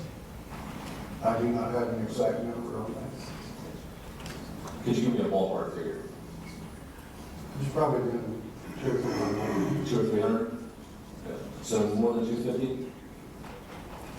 Somewhere between 200 and 300. Strictly, yes. And how many different pharmacies has that involved? I don't have that statistical information. Could you pause it for a Would second? you say it's a lot? I received a message that this is not being broadcast. I don't know if we can check that out on the camera. All good? Go ahead and resume. Yes, How many total opioid units have been diverted from pharmacies since 1996? I do not have those statistics. Would you say that's a lot? It's a lot, yes. Okay. What is the most common CDS that is diverted in your experience? There's multiple. There's oxycodone, hydrocodone, alprazolam, generic soma. So if we were just if we were just specifying classes of medications, so opioids is a class, benzodiazepines is a class. What's the most common class of medications that are diverted? Opioids. And the second most common diverted? Benzodiazepines. Okay. Is there, would you say that there's a great deal more opioids that are diverted than benzodiazepines? There are more opioids than benzodiazepines, yes. Is theft by employees of pharmacies, including pharmacists, considered diversion? Yes. What do you think the most common cause of diversion is? Specifically, the most common cause of diversion of opioids. For pharmacists, it would be substance abuse problems. So would that be theft of controlled dangerous substances? That's correct. And that would be theft of opioids particularly, correct? Yes, that's correct. Does loss of opioids occur? Yes. Can you explain to me how that happens in a generalized sense? Well, it can happen in several ways. It could be by theft. Opioids could be lost in transit.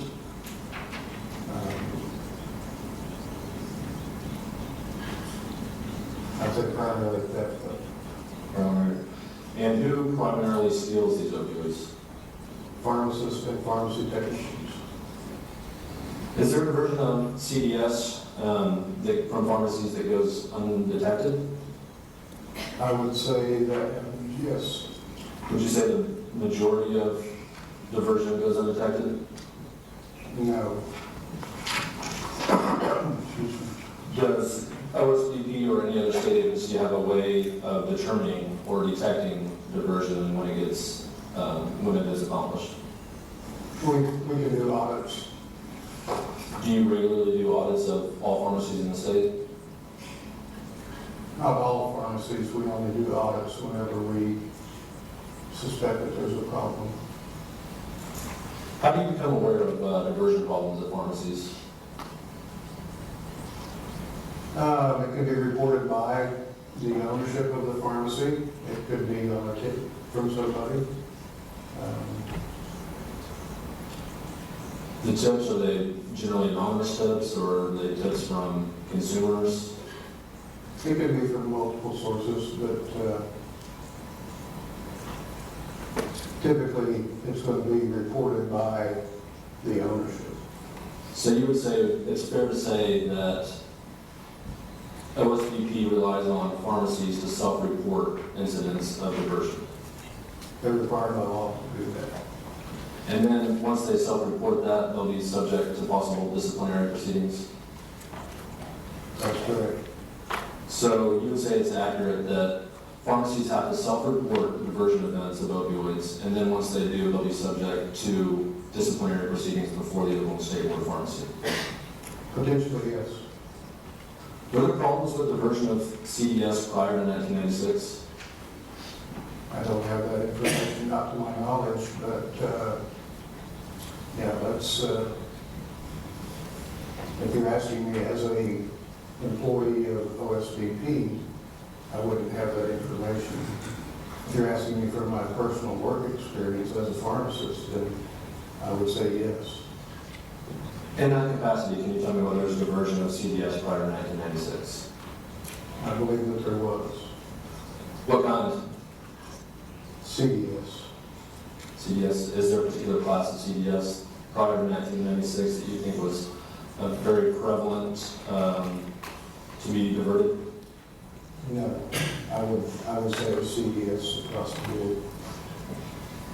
And CDS is generally opioids and benzodiazepines. There's a lot more CDS than just that. What kinds were generally diverted prior to 1996? I think you could pretty much point to anything that would be considered used for weight loss that was a stimulant. There was benzodiazepines. And opioids were diverted prior to 1996, correct? I would say yes. The diversion of opioids from pharmacies contributed to the opioid crisis. I would say yes. Has OSPP revised its policies and practices in an effort to reduce the number of diverted opioids in response to the opioid crisis? I would say yes. What has OSBP done to reduce the number of diversion since 1996? Well, not necessarily since 1996, but in the time that I have been there, we have started holding more people responsible for that diversion other than just the person who diverted. Who have you held responsible for it? The person that diverted it, ownership, PIC, which is pharmacist in charge. What criteria does the Oklahoma State Board of Pharmacy consider in whether to bring disciplinary action against pharmacies? It's looked at on a case-by-case basis. Has OSBP ever brought a disciplinary action against a pharmacy for a single opioid unit going missing? One tablet? Yes, sir. No. How many tablets would you say is a threshold? Again, it's on a case-by-case basis.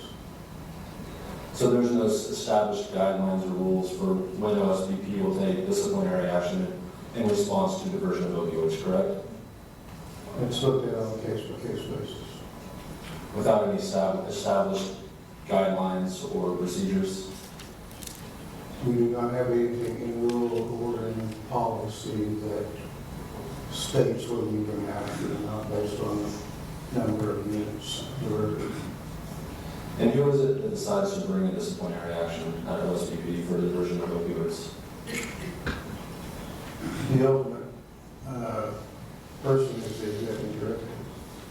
As a compliance officer, do you make an initial investigation, or do you wait to make your investigation until after it's been decided to take disciplinary action?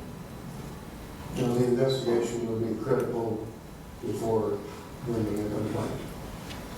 Okay. Can you tell me how you go about receiving complaints and then carrying out your investigation in response to that complaint?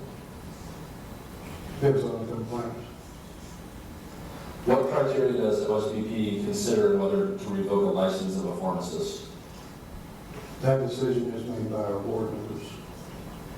Are there any established guidelines or any established criteria that lead to automatic revocation? In our statutes, it lists the things that, the types of action that the board can bring. And the type of discipline is left up to the board, is that correct? That's correct. So is there a difference of, is there established guidelines for when the board will decide to revoke a license versus suspend a license? Again, it's a case-by-case basis. How many compliance officers does OSBP have? 6. And how many pharmacies and pharmacists do they oversee? I don't have those statistics with me. Is it every pharmacy and every pharmacist in the state of Oklahoma? In addition to pharmacies and pharmacists that are out of state, if a pharmacy that's out of state ships into Oklahoma, then they're required by law to license with us. So just those few compliance officers oversee all of that behavior and all of those entities and employees? I guess you could say that's correct. We have 6 people. We're a little bit different than some boards in the fact that we do regular routine inspections. So we try to be proactive and educate, trying to hopefully reduce the number of problems that arise. Do these regular inspections include a automatic auditing of CDS? Not always. Is that on a case-by-case basis as well? Yes. What's the relationship between OBN and OSBP? Now, sometimes we work cases together.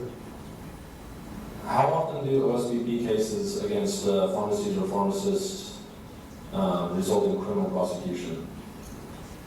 I don't have that statistical information. Do you often refer cases to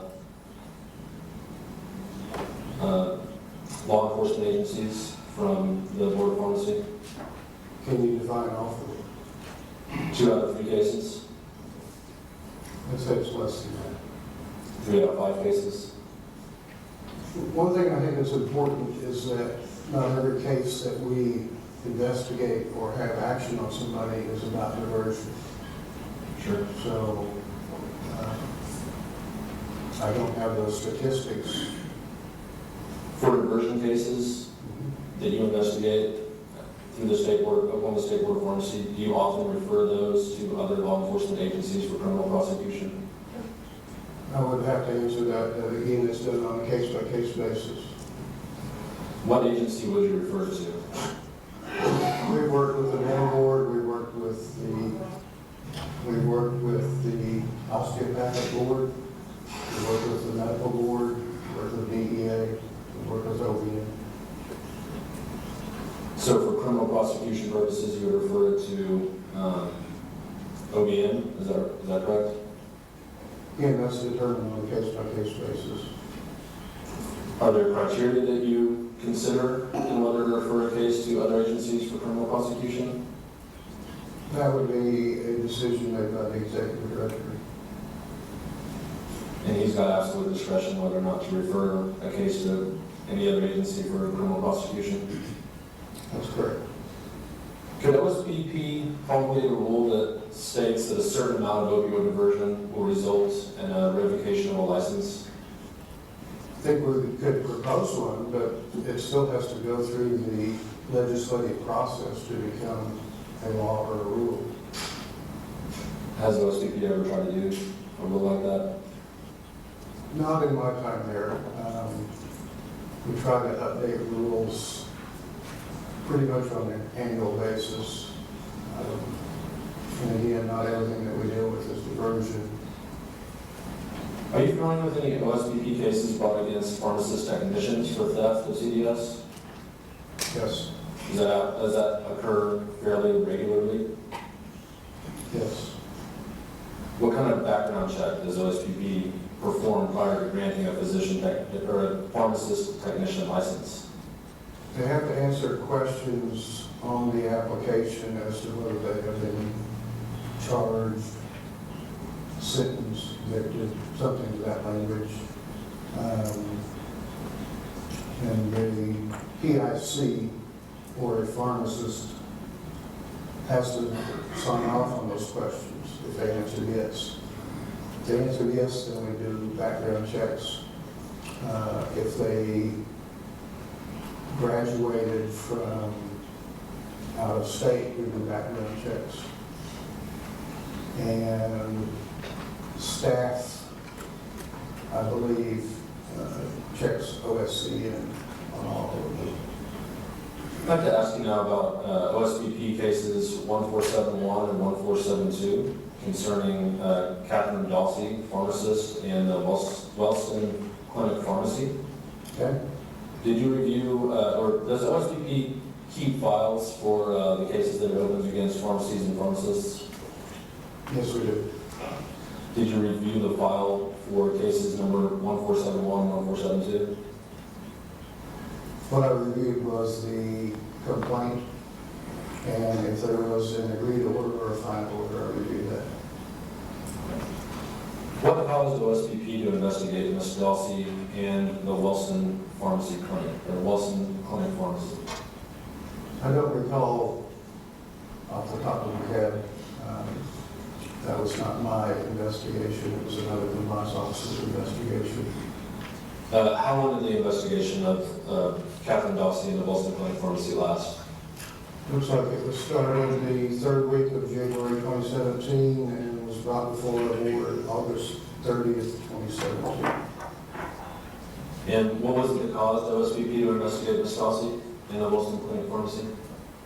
Reading from the complaint, it would appear that Ms. Dawsey contacted the interim executive director, Cindy Fain, to report loss of oxycodone.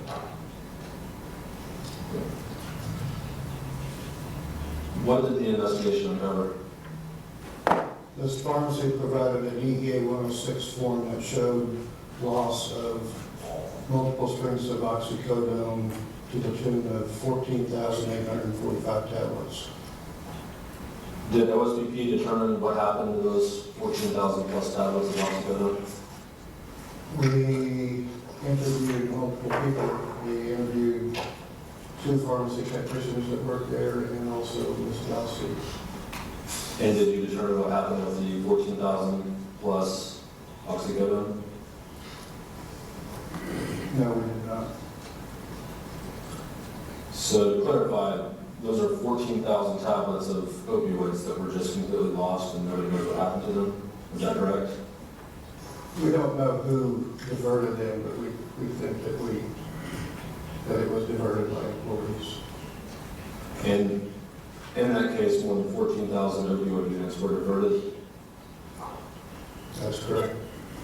I'm going to hand you what's been marked as Exhibit 8. These are the Board of Pharmacy minutes from August 30th of 2017. I marked the page 6 where cases 1471 and 1472 are described. The minutes show that Wellston Clinic Pharmacy admitted to guilt on 149 counts. Is that correct? That's what the minutes say. Based on your knowledge of the case, is it correct that Wellston Clinic Pharmacy admitted guilt on 149 counts? They did admit to guilt on 149 counts. And what were those 149 counts? 1 through 146 were all together. And that's failure to establish controls against diversion. Count 147 was a violation of the no-me-in rule. Failure to provide effective controls and procedures regarding theft and diversion. Count 148 is a DEA site. Again, failure to provide controls and procedures regarding theft and diversion. And count 149 is attributed to failure to conduct business at all times in conformity with all federal, state, and municipal laws. So is it correct to state that those 149 counts were all related to diversion of opioids? Yes, that's correct. And OSBP accepted Wellston Clinic Pharmacy's of admission to guilt. Is that correct? Yes. The minutes also show that Ms. Dossie admitted to guilt on 149 counts, is that correct? Yes, it is. Were those counts the same as the counts that were alleged against Wellston Clinic Pharmacy? That's correct. So those were 149 counts related to the version of CBS, correct? Yes, that's correct. And OSBP and accepted her admission of guilt, is that correct? That's correct. Were these cases referred to any other state agencies for criminal prosecution? These two cases were jointly investigated by OSBP, OBN, and DEA. Do you know if these cases resulted in any criminal prosecution of Ms. Dossie or any of the employees of the Wellston Clinic Pharmacy? I don't have that information. Deposition Exhibit 9, Friday, June 29th of 2018. If you could turn to page 2 of that article. And review the information on page 2 regarding Ms. Dossie. Okay? Was that the information, or was that the conduct at issue in cases 1471 and 1472? That was part of it. Can you describe what that conduct is? I know the person that investigated it, when he was doing an inspection of routine of the pharmacy, he noticed stacks and stacks of blank prescriptions that had been signed by the physician. And the physician allowed Ms. Dossie to fill in those prescriptions for the patients that were seen at that clinic. So essentially, Ms. Dossie, as a pharmacist, was writing prescriptions for CDS. Yes, that's correct. Was she writing prescriptions for opioids? Yes. Are there any objective guidelines to when OSPP brings a disciplinary action? Not to my knowledge. So how is that not arbitrary and subjective? I think it's based on knowledge from previous cases and based on the facts that are present for that particular case. Mr. LaRue, are you aware of cases 1414 and 1415 against Ms. Dossie and the Wellston Clinic Pharmacies? I don't believe that those were on the list of cases to be reviewed for this. Are you aware of them? If the question is, can I sit here and recall what happened in those cases? No. Are you aware of previous cases against Ms. Dossie and the Wellston Clinic Pharmacy? I know Ms. Dossie has been before our board multiple times. I'm going to hand you Exhibit 10. And these are Oklahoma State Board of Pharmacy meeting minutes from June 15th of 2016.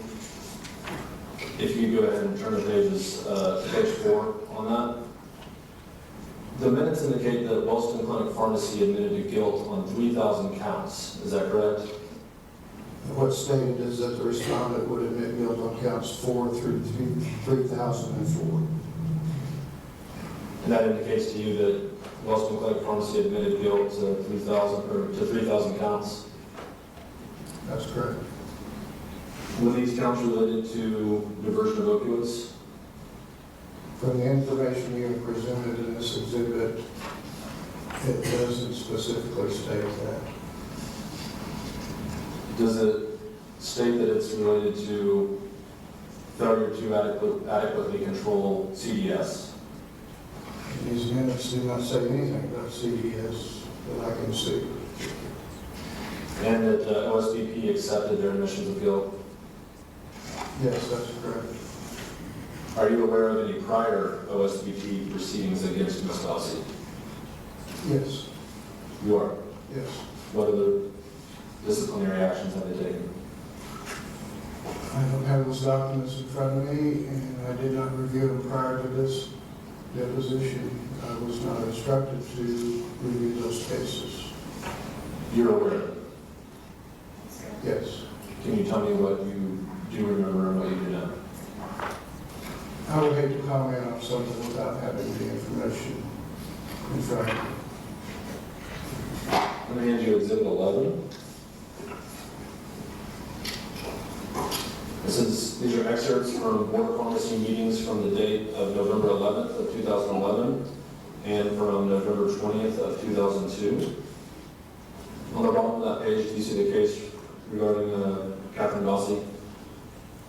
I don't think it's a case. It's more about clarification on her new pharmacy application. And what is the conduct at issue there?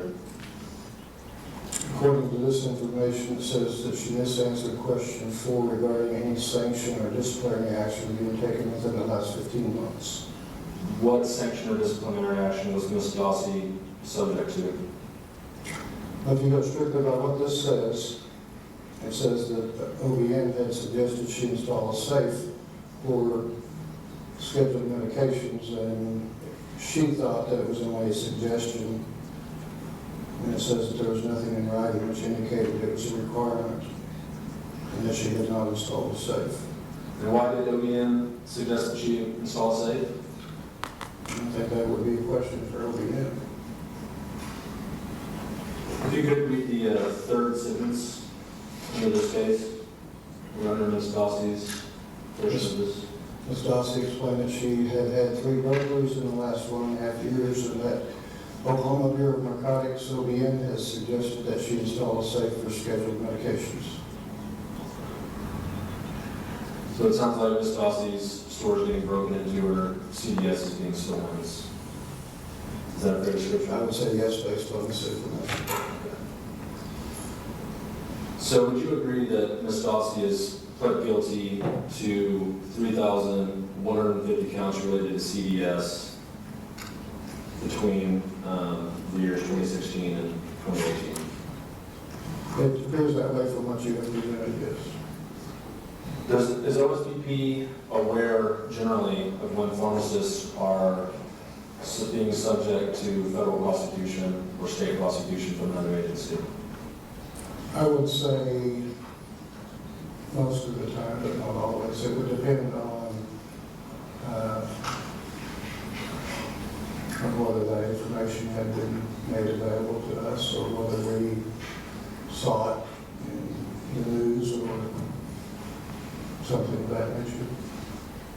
Why did OSBP choose the discipline they chose for Ms. Dossie as a result of case 1471 and 1472? That would be either the executive director's determination, if it was an agreed order, or it would be the board member's determination if they heard it in our case. What criteria did they use to make that determination? Again, it's a case-by-case basis. How many CDS violations does a pharmacist get before OSBP will revoke their license? That is not my determination. Who makes the determination? It would be the executive director or the board members. And explain to me, please, what the criteria or basis that they use to make these decisions are. Again, it's looked at on a case-by-case basis. And in Ms. Walston's case, there was over 14,000 opioids that went missing. And it was determined that she had her own signed prescription pad that she was writing opioid prescriptions from, correct? That's correct. And OSBP chose not to revoke her license, is that correct? That's a correct statement. And she can still currently operate as a pharmacist, and she still currently operates and owns the Walston Clinic Pharmacy, is that correct? I believe the ownership has been transferred to another entity. But Ms. Dossie is still licensed as a pharmacist in the state of Oklahoma. That's correct. I have to move on now to cases 1171, 1172, and 1173 regarding the Sooner Pharmacy, Inc. of Tishomingo. Can you tell me about these related cases? Can you be more specific? Explain to me the conduct of that issue and the disciplinary action that OSBP took, why it took it. There was a large amount of CDS that was diverted. How much CDS? There were 2 different audits conducted, and without having a calculator, I would say it's approximately 217,000 doses. And what kind of CDS was that? There was OxyContin and hydrocodone. And those are both opioids, correct? Yes. But we'll do the final order as exhibit number 12, and the complaint is exhibit number 13. All for 1171? Yeah. How did these opioids go missing? According to the information in the complaint, a pharmacy technician stole them to pay off her daughter's debt to a drug dealer.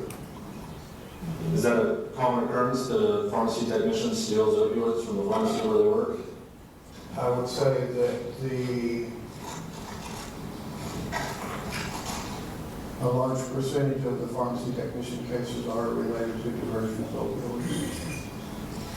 Are those generally theft of opioids by the pharmacy technician? That's correct. Was there any admission of guilt in these related cases?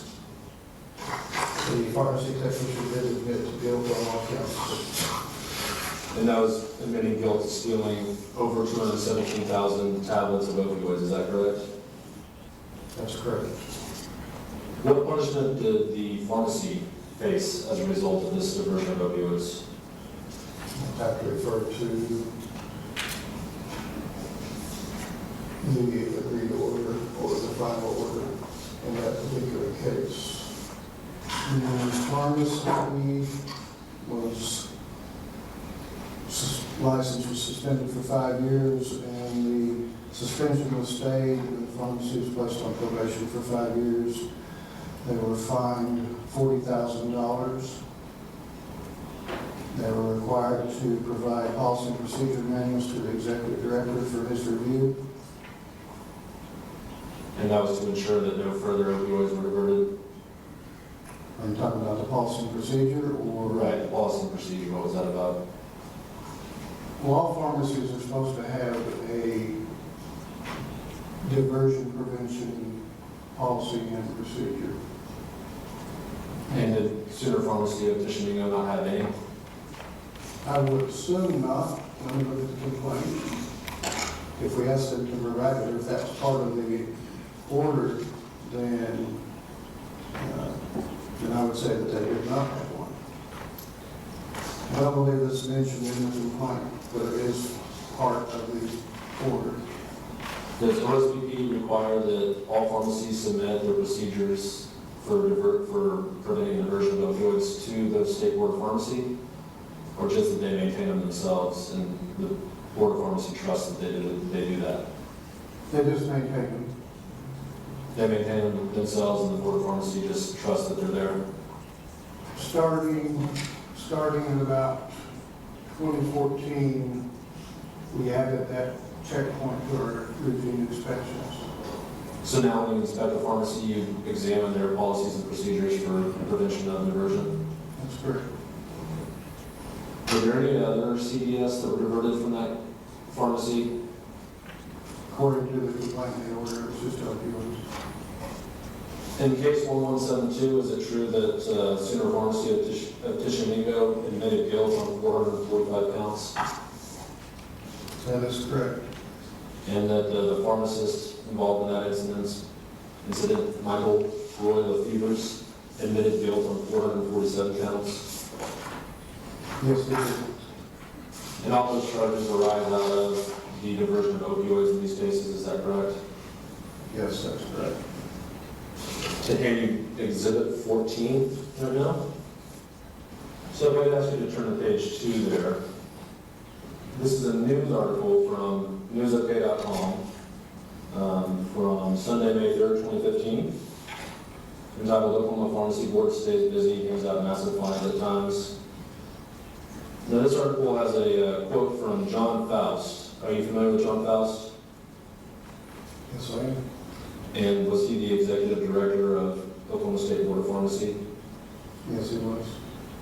Would you agree that the highlighted portion of that, beginning in the middle of page 2, starting in Tishomingo, a massive drug shortage led to a $40,000 fine for Sumer Pharmacy Inc., is that describing the conduct at issue in related cases 1171 through 1173? Yes, It is. yes.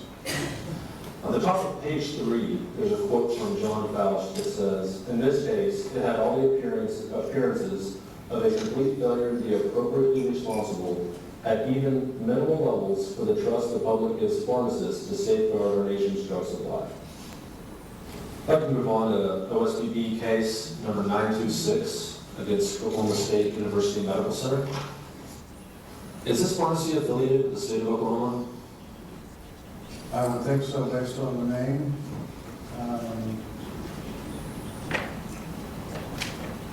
But without being able to look at the information in our database, it's hard for me to say 100% yes.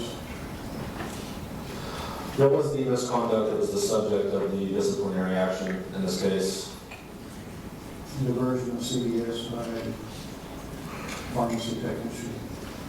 What type of CDS was diverted? Let me refer to the complaint.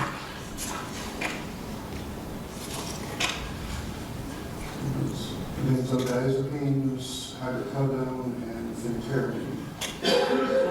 Do you know how much hydrocodone was diverted in that case? According to the complaint, it was 6,800 units. Of hydrocodone, correct? That's correct. Who was responsible for the diversion in that case? Well, the pharmacy technician was the main person, but the Cardinal, as the wholesaler, was responsible also, and Cardinal, as the managing entity of the pharmacy, was responsible also, and the PIC, Terrell Moorhead, was responsible also. So how did the technician divert the opioids in this case? Basically, the pharmacy did not have checks and balances in place to monitor her activity. She was given the responsibility to be able to order. She was also the one who received it, and she could also pay the invoices. Is that typical for a pharmacy technician to be allowed such responsibilities? I would say it's unusual, yes. It's unusual. Is it prohibited by law? No. So technicians are allowed to do that. The PIC can decide, and pharmacy policies can also determine who can perform those functions. So this technician was able to order, receive, and pay for opioids without the pharmacy or the pharmacist or the distributor having any knowledge of any of that diversion. Is that what happened in this case? That's what happened, but the PIC was not doing his job correctly. Was technician Naomi Goldberg subject to any criminal proceedings as a result of this incident? I don't have that information at hand. So you don't know whether OSBP referred this case to a criminal prosecution agency of the state or the federal government? I do not have that information. And what discipline was the pharmacist and the pharmacy subject to as a result of this case? The pharmacist was given a letter of reprimand for 2 years, and he was fined $23,500. He had to attend a one-day law seminar in 2 separate years in addition to his regular required CE. A letter of reprimand In addition to a fine, and then a CE. extra CE. Correct. And what punishment did the pharmacy face? Pharmacy was fined $60,000. That was it. I'd like to ask you now about OSBP case number 927 involving Hillcrest Medical Center. Can you give me a synopsis of this case? Tell me the facts and what happened. There was a pharmacy technician who was given the right to order, receive, and pay invoices for drugs. What type of drugs were at issue in this case? Primarily opioids, but there was a lot of benzodiazepines. Can you tell me how much opioids and how much benzodiazepines? 399,500 tablets of hydrocodone and 234,000 tablets of valproate 2 milligrams. What happened to these 399,500 dosage units of hydrocodone once the technician received them? She diverted them and provided them to her daughter's boyfriend who was in a gang. Her daughter's boyfriend was in a gang, is that what you said? That's correct. So these were diverted to criminal drug trafficking purposes, is that correct? That's correct. What happened to the technician in this case? We revoked her technician permit, and as you can see in the complaint, she was indicted in the district court for the Northern District of Oklahoma, case number 08-CR-080-GKF. How did OSBP learn of the diversion in this case? I'll have to refer to the complaint for just a second. I don't think it's discussed in the complaint as to how we became aware of this incident. I'll take that back. In paragraph 11, it says, the PIC notified the board of her termination. So the pharmacist in charge in this case alerted the board to the diversion of the opioids? And the way it's stated here is he notified us of her termination. They're required to notify us of any pharmacy technician's termination and the reason why. If he did not provide a reason why, then we would have inquired. What happened to the pharmacy in this situation? Were they punished? Yes, What punishments did they face? pharmacy was fined $129,000. Was there any license revocation or suspension or probation? No, And again, what was the criteria used to determine this punishment? take that on a case-by-case basis. We're going to move on to case number 957 against Gulf Coast Pharmaceuticals. Is it your understanding that there were around 7,894 tablets of opioids that were improperly dispensed by Gulf Coast Pharmaceuticals? Are you referring strictly to the tramadol? The tramadol and I believe it's the butalbital, Butalbital? however you say it, Yeah, it's okay. Just say generic fuels. the generic Fiorset, yeah. Between the generic Fiorset and the tramadol, there was about 7,894,000 opioid tablets that were improperly dispersed, is that correct? And the only opioid was tramadol.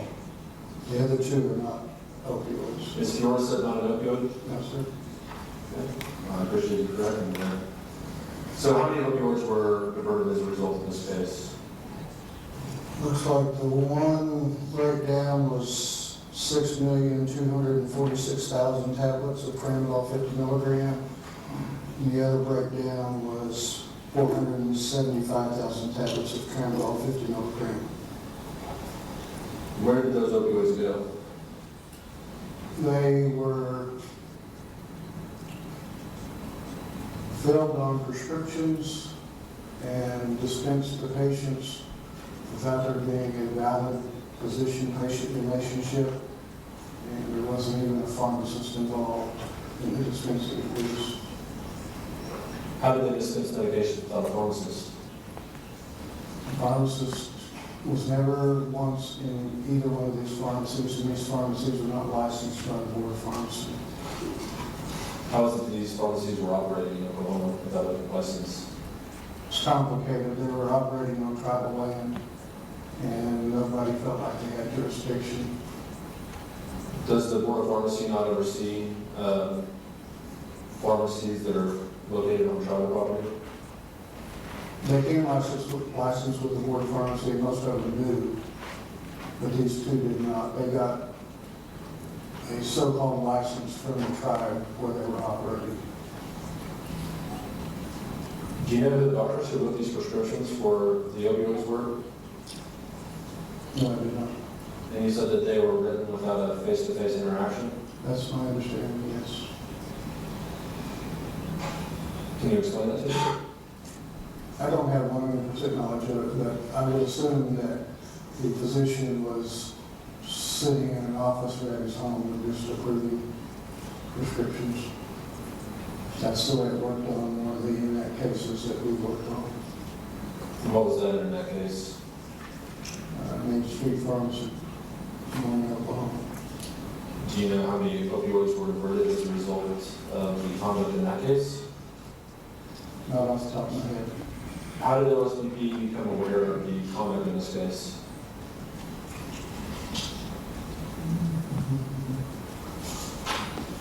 Well, I know on the pharmacy that was considered Elk River Pharmacy, they did apply for a license, but our compliance officer turned them down. She didn't feel like there was adequate security. Did she turn them down because there was no pharmacist as well? Don't recall. I don't have that information in front of me. Generally, a pharmacist would be required to operate a pharmacy, is that correct?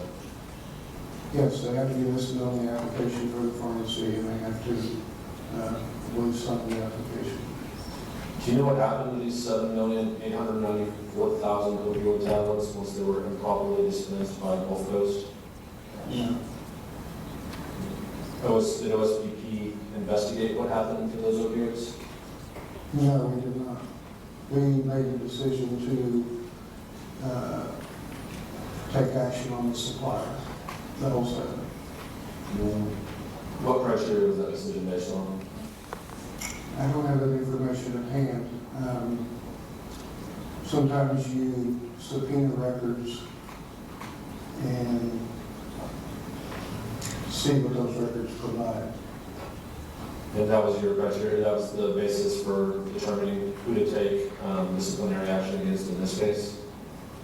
We couldn't take action against the pharmacy because they weren't licensed with us. Because they were tribal pharmacies? They did not have a license with us. Do you know other instances where tribal pharmacies diverted massive amounts of opioids that the state was unable to stop? Not to my knowledge.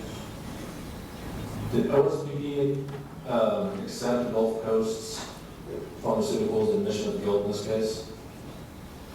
Yes, we did. And what was that admission of guilt?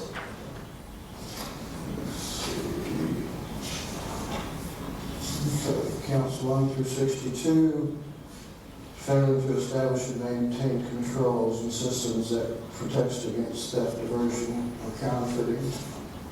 Does that mean failure to prevent the diversion of opioids in this case? That's how it's stated in this particular rule that was cited. It's the way I read it.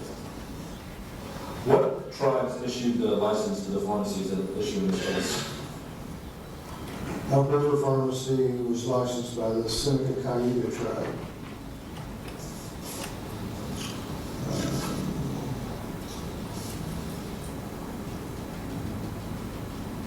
White Eagle RX is licensed by the Ponca tribe. Does OSPP have any contacts with the tribal agencies, organizations that license pharmacists on tribal lands that allows them to communicate about diversion of opioids? Yeah. So there's no intergovernmental relationship between the state of Oklahoma and tribes regarding safeguards against the diversion of opioids, is that correct? No, we didn't have any interaction with them. Was there any system where OSBP communicates or coordinates with any tribal governments to help prevent the diversion of opioids or other CDS from tribal pharmacies? No, because most tribal pharmacies are licensed with us. These were rarities and oddities.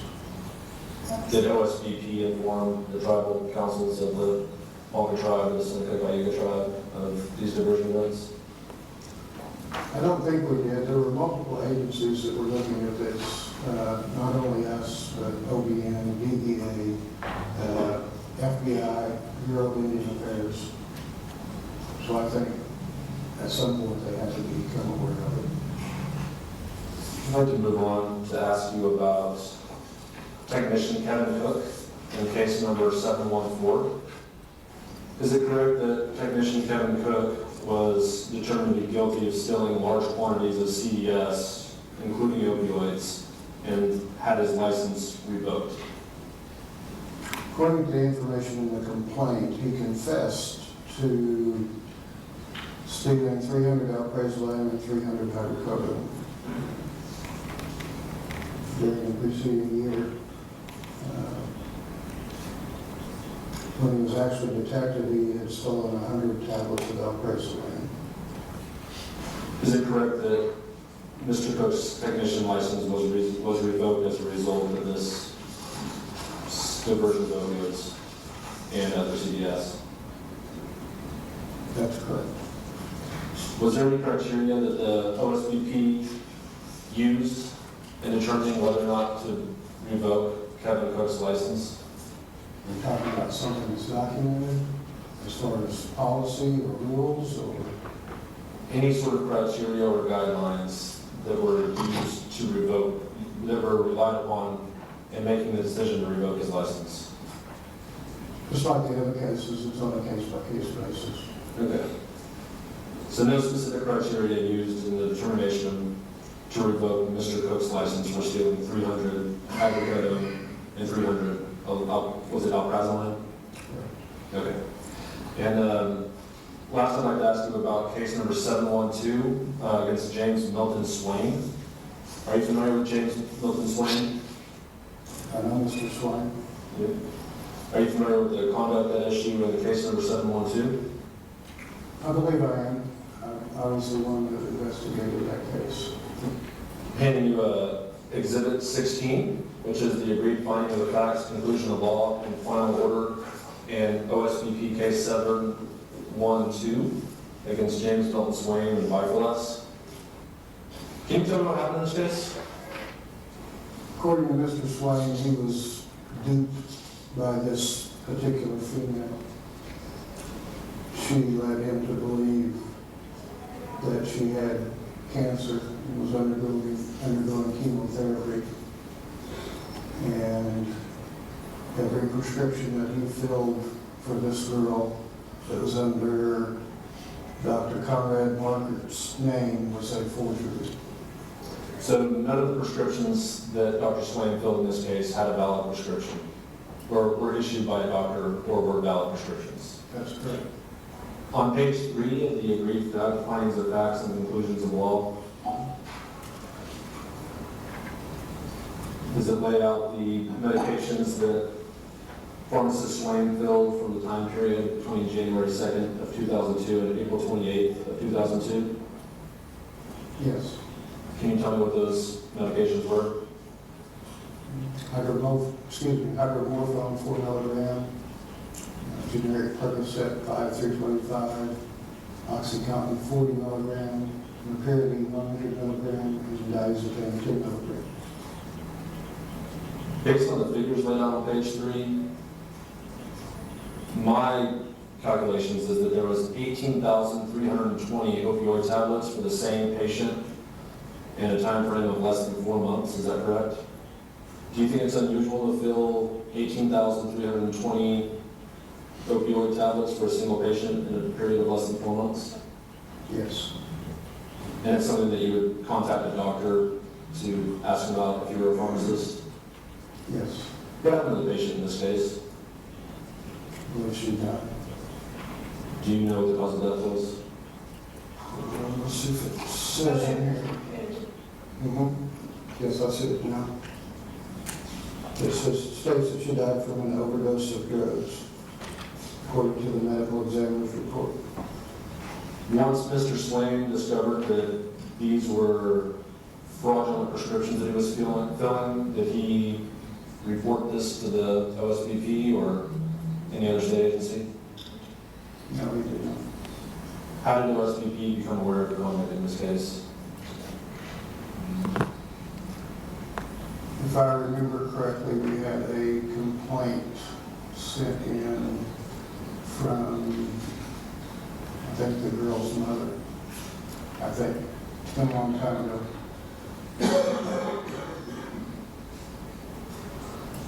Do you have any idea how many total opioids pharmacist Swain filled based on fraudulent prescriptions? No, I do not. It was more than the 18,320 listed on that table, though, is that correct? The table on page 3? Well, based on the information in paragraph 6 under read findings of fact,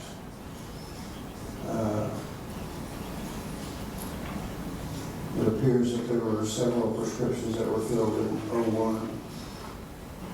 So yes would be the answer to the question, is that correct? I think you can make that assumption. The medications listed under paragraph 8 on page 3, if a single patient took that much opioid medication in that time frame, do you think it would be possible for anybody to live through that? Common ordinary science says no. What punishment did pharmacist Swain face as a result of his misconduct in this case? And he admitted to guilt on all 10 counts. His license was suspended for 5 years. That suspension was stayed from October 26th to October 31st of '04. And the suspension went in effect for 28 days beginning November 1st of '04 through November 28th of '04. And the suspension was stayed after November 28th, '04. He's placed on probation, fined $10,000. Supposed to attend a one-day law seminar in '04 and '05, over and above his regular 15 hours of CE. The pharmacy was fined $10,500. So ultimately, pharmacist Swain had his license suspended for 28 days. He had to pay some fines and he had to take some additional continuing education. Is that correct? That's correct. So you don't know of any criteria or guidelines that were used in determining not to revoke pharmacist Swain's license? And just like the other cases, we don't have any specific rules and we don't have any specific guidelines that we use. Again, I'm John Sparks. I represent Janssen Johnson & Johnson this matter. Earlier today, you mentioned a couple of situations involving pharmacies licensed by certain tribes. Do you remember that? Yes. Do you remember any other situations in any other cases in which pharmacies were licensed by tribes but not the state of Oklahoma? No, I do not. Okay. Also, you've reviewed several particular cases today that have been marked as exhibits to your deposition. In those situations, do you remember any wrongdoing by either Janssen or Johnson & Johnson?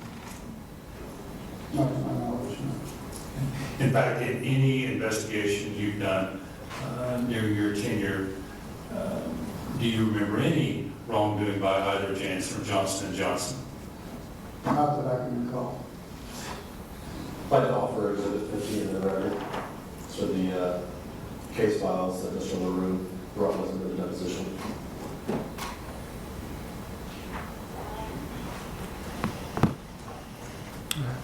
I did have one point of clarification. At some point earlier in the testimony, he referenced a Miss Wellston. I'm assuming he was talking about Miss Dossie.